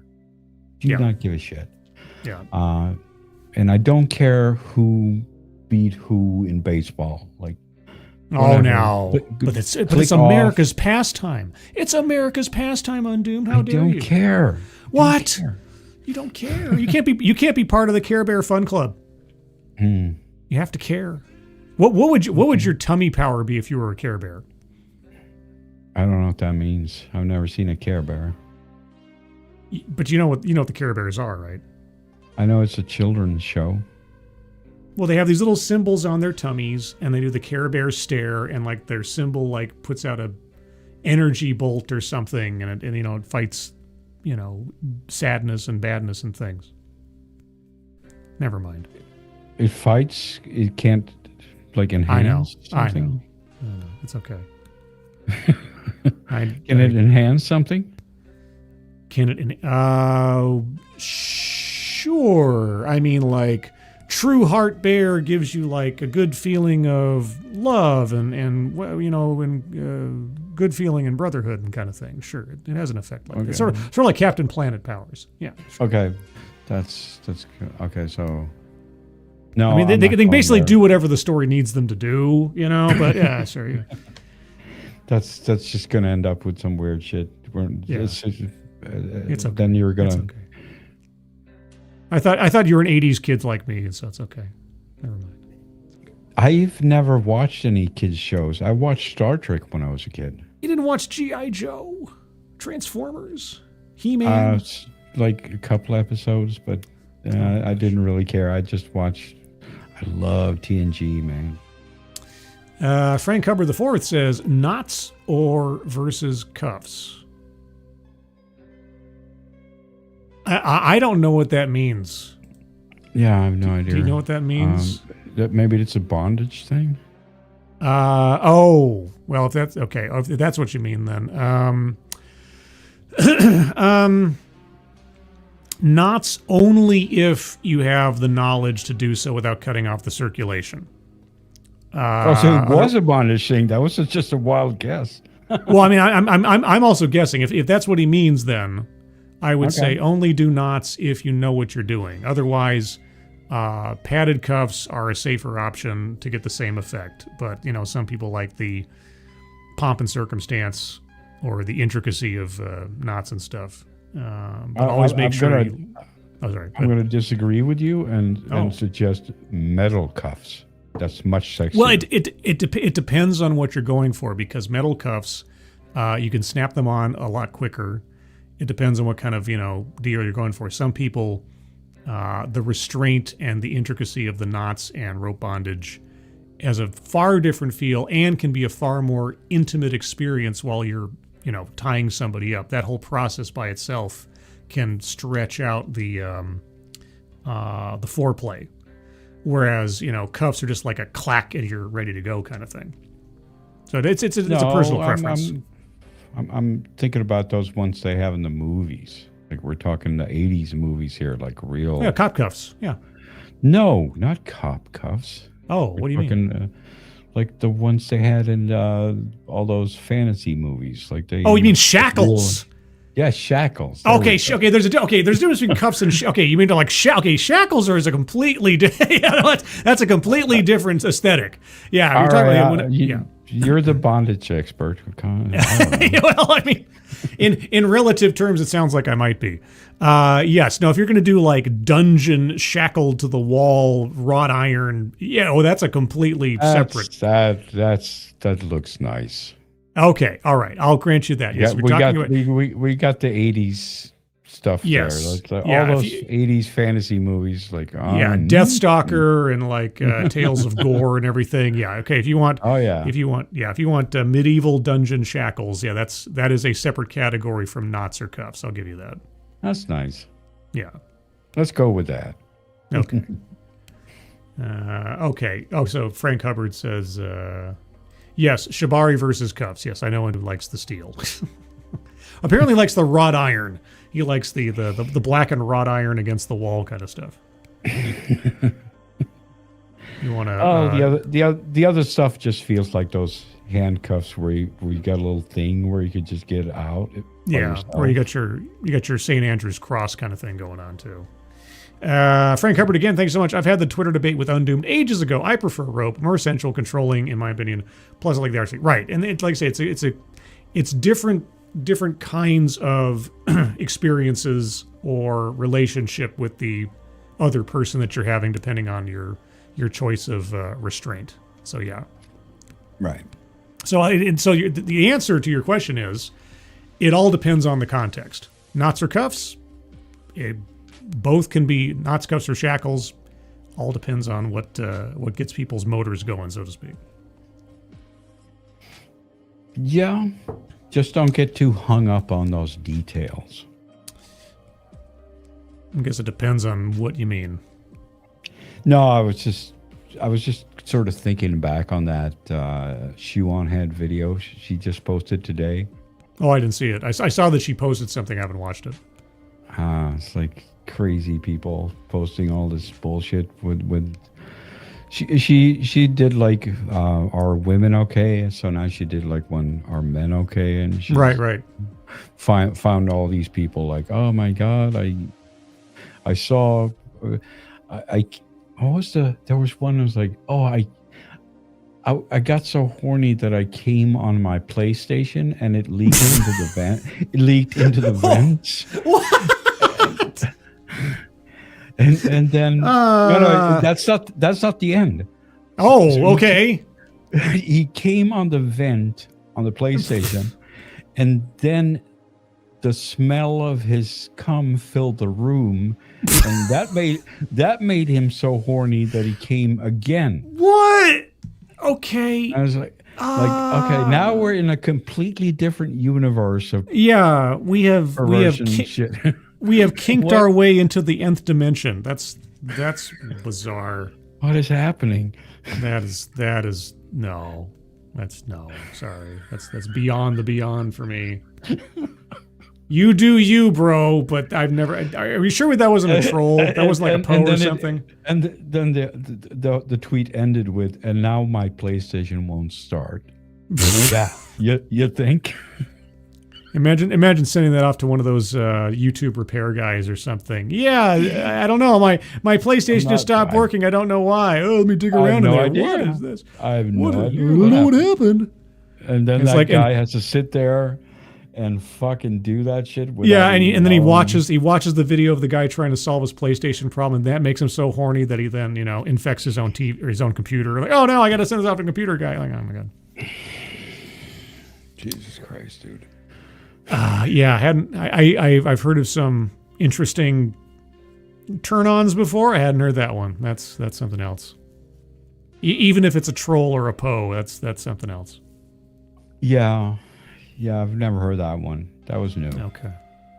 I hate to do this, but my voice is starting to fail me, and we're getting up to late night, and I unfortunately have to be up in the morning to do month-end billing stuff because that's what I have to do. That's the way it is. Yeah, that's the way it is. Some things will never change. That's just the way it is. But don't you believe them? Well, on the off chance, Undoomed, do you have anything coming up or projects that people should be aware of that they should look you up on? No, I don't want to say. Oh, so there is something, but it's secret. Maybe, yes. Wait, J.J. Abrams, is that you with a mystery box? What? All right. Well, guys, here's the best thing you can do then. When or if something happens, the best thing you can do is go to the link in the description below to Undoomed's YouTube channel and subscribe there. Also follow him on the Twitter machine, X machine, for all the latest Undoomed updates. And I think I got other things on there. Like I think I got your Patreon on there or whatever. I'm forgetting now. Let's see, because I don't remember these things. His YouTube, his X, his Facebook, and his Patreon are all there in the description below. So click on those, subscribe, like, follow, all that good stuff.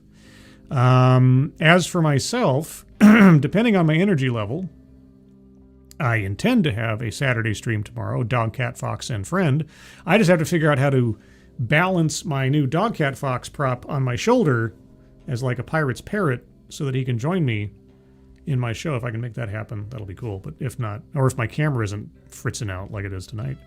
Beyond that, I did a Halloween special TED Excellence yesterday, and it went really well. I had my friend Leonora on as we talked about 6 ways to defang your vampire, and I was dressed up as a vampire. And nice. It was a talk. And I also did an hour on Midnight's Edge in the morning this morning with my vampire costume on, and that was a good time with everybody on the panel. Otherwise, Monday will be another episode of DEI Death Watch. Boy howdy, I've got a whole lot of interesting stories that have just come out in the last couple of days on what's happening with DEI in the corporate world and the tech world as well. So that'll be Monday at 12:30 p.m. Pacific Time, 3:30 p.m. Eastern. But with that, before my voice completely leaves me, Undoomed, thank you once again for hanging out with me and prodding me to hang out. Thanks. Appreciate it. That was awesome as always, and thanks for having me. Yeah, looking forward to the next one. Everybody in the chat, thank you guys so much for joining us. Moderators, thank you for keeping an eye on things. Even though everyone here is so well behaved, you have very, very, very little to do.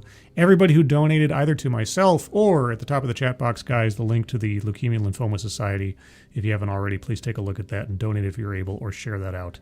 if you can. But otherwise, everyone, have a good rest of whatever remains of your Friday night or early Saturday. Hope you have a good rest of the weekend. Hope you're all safe and well. If you're not well, please get well soon. And we'll see you on the next one. Take care. And bye-bye. Take care. Bye. Bye.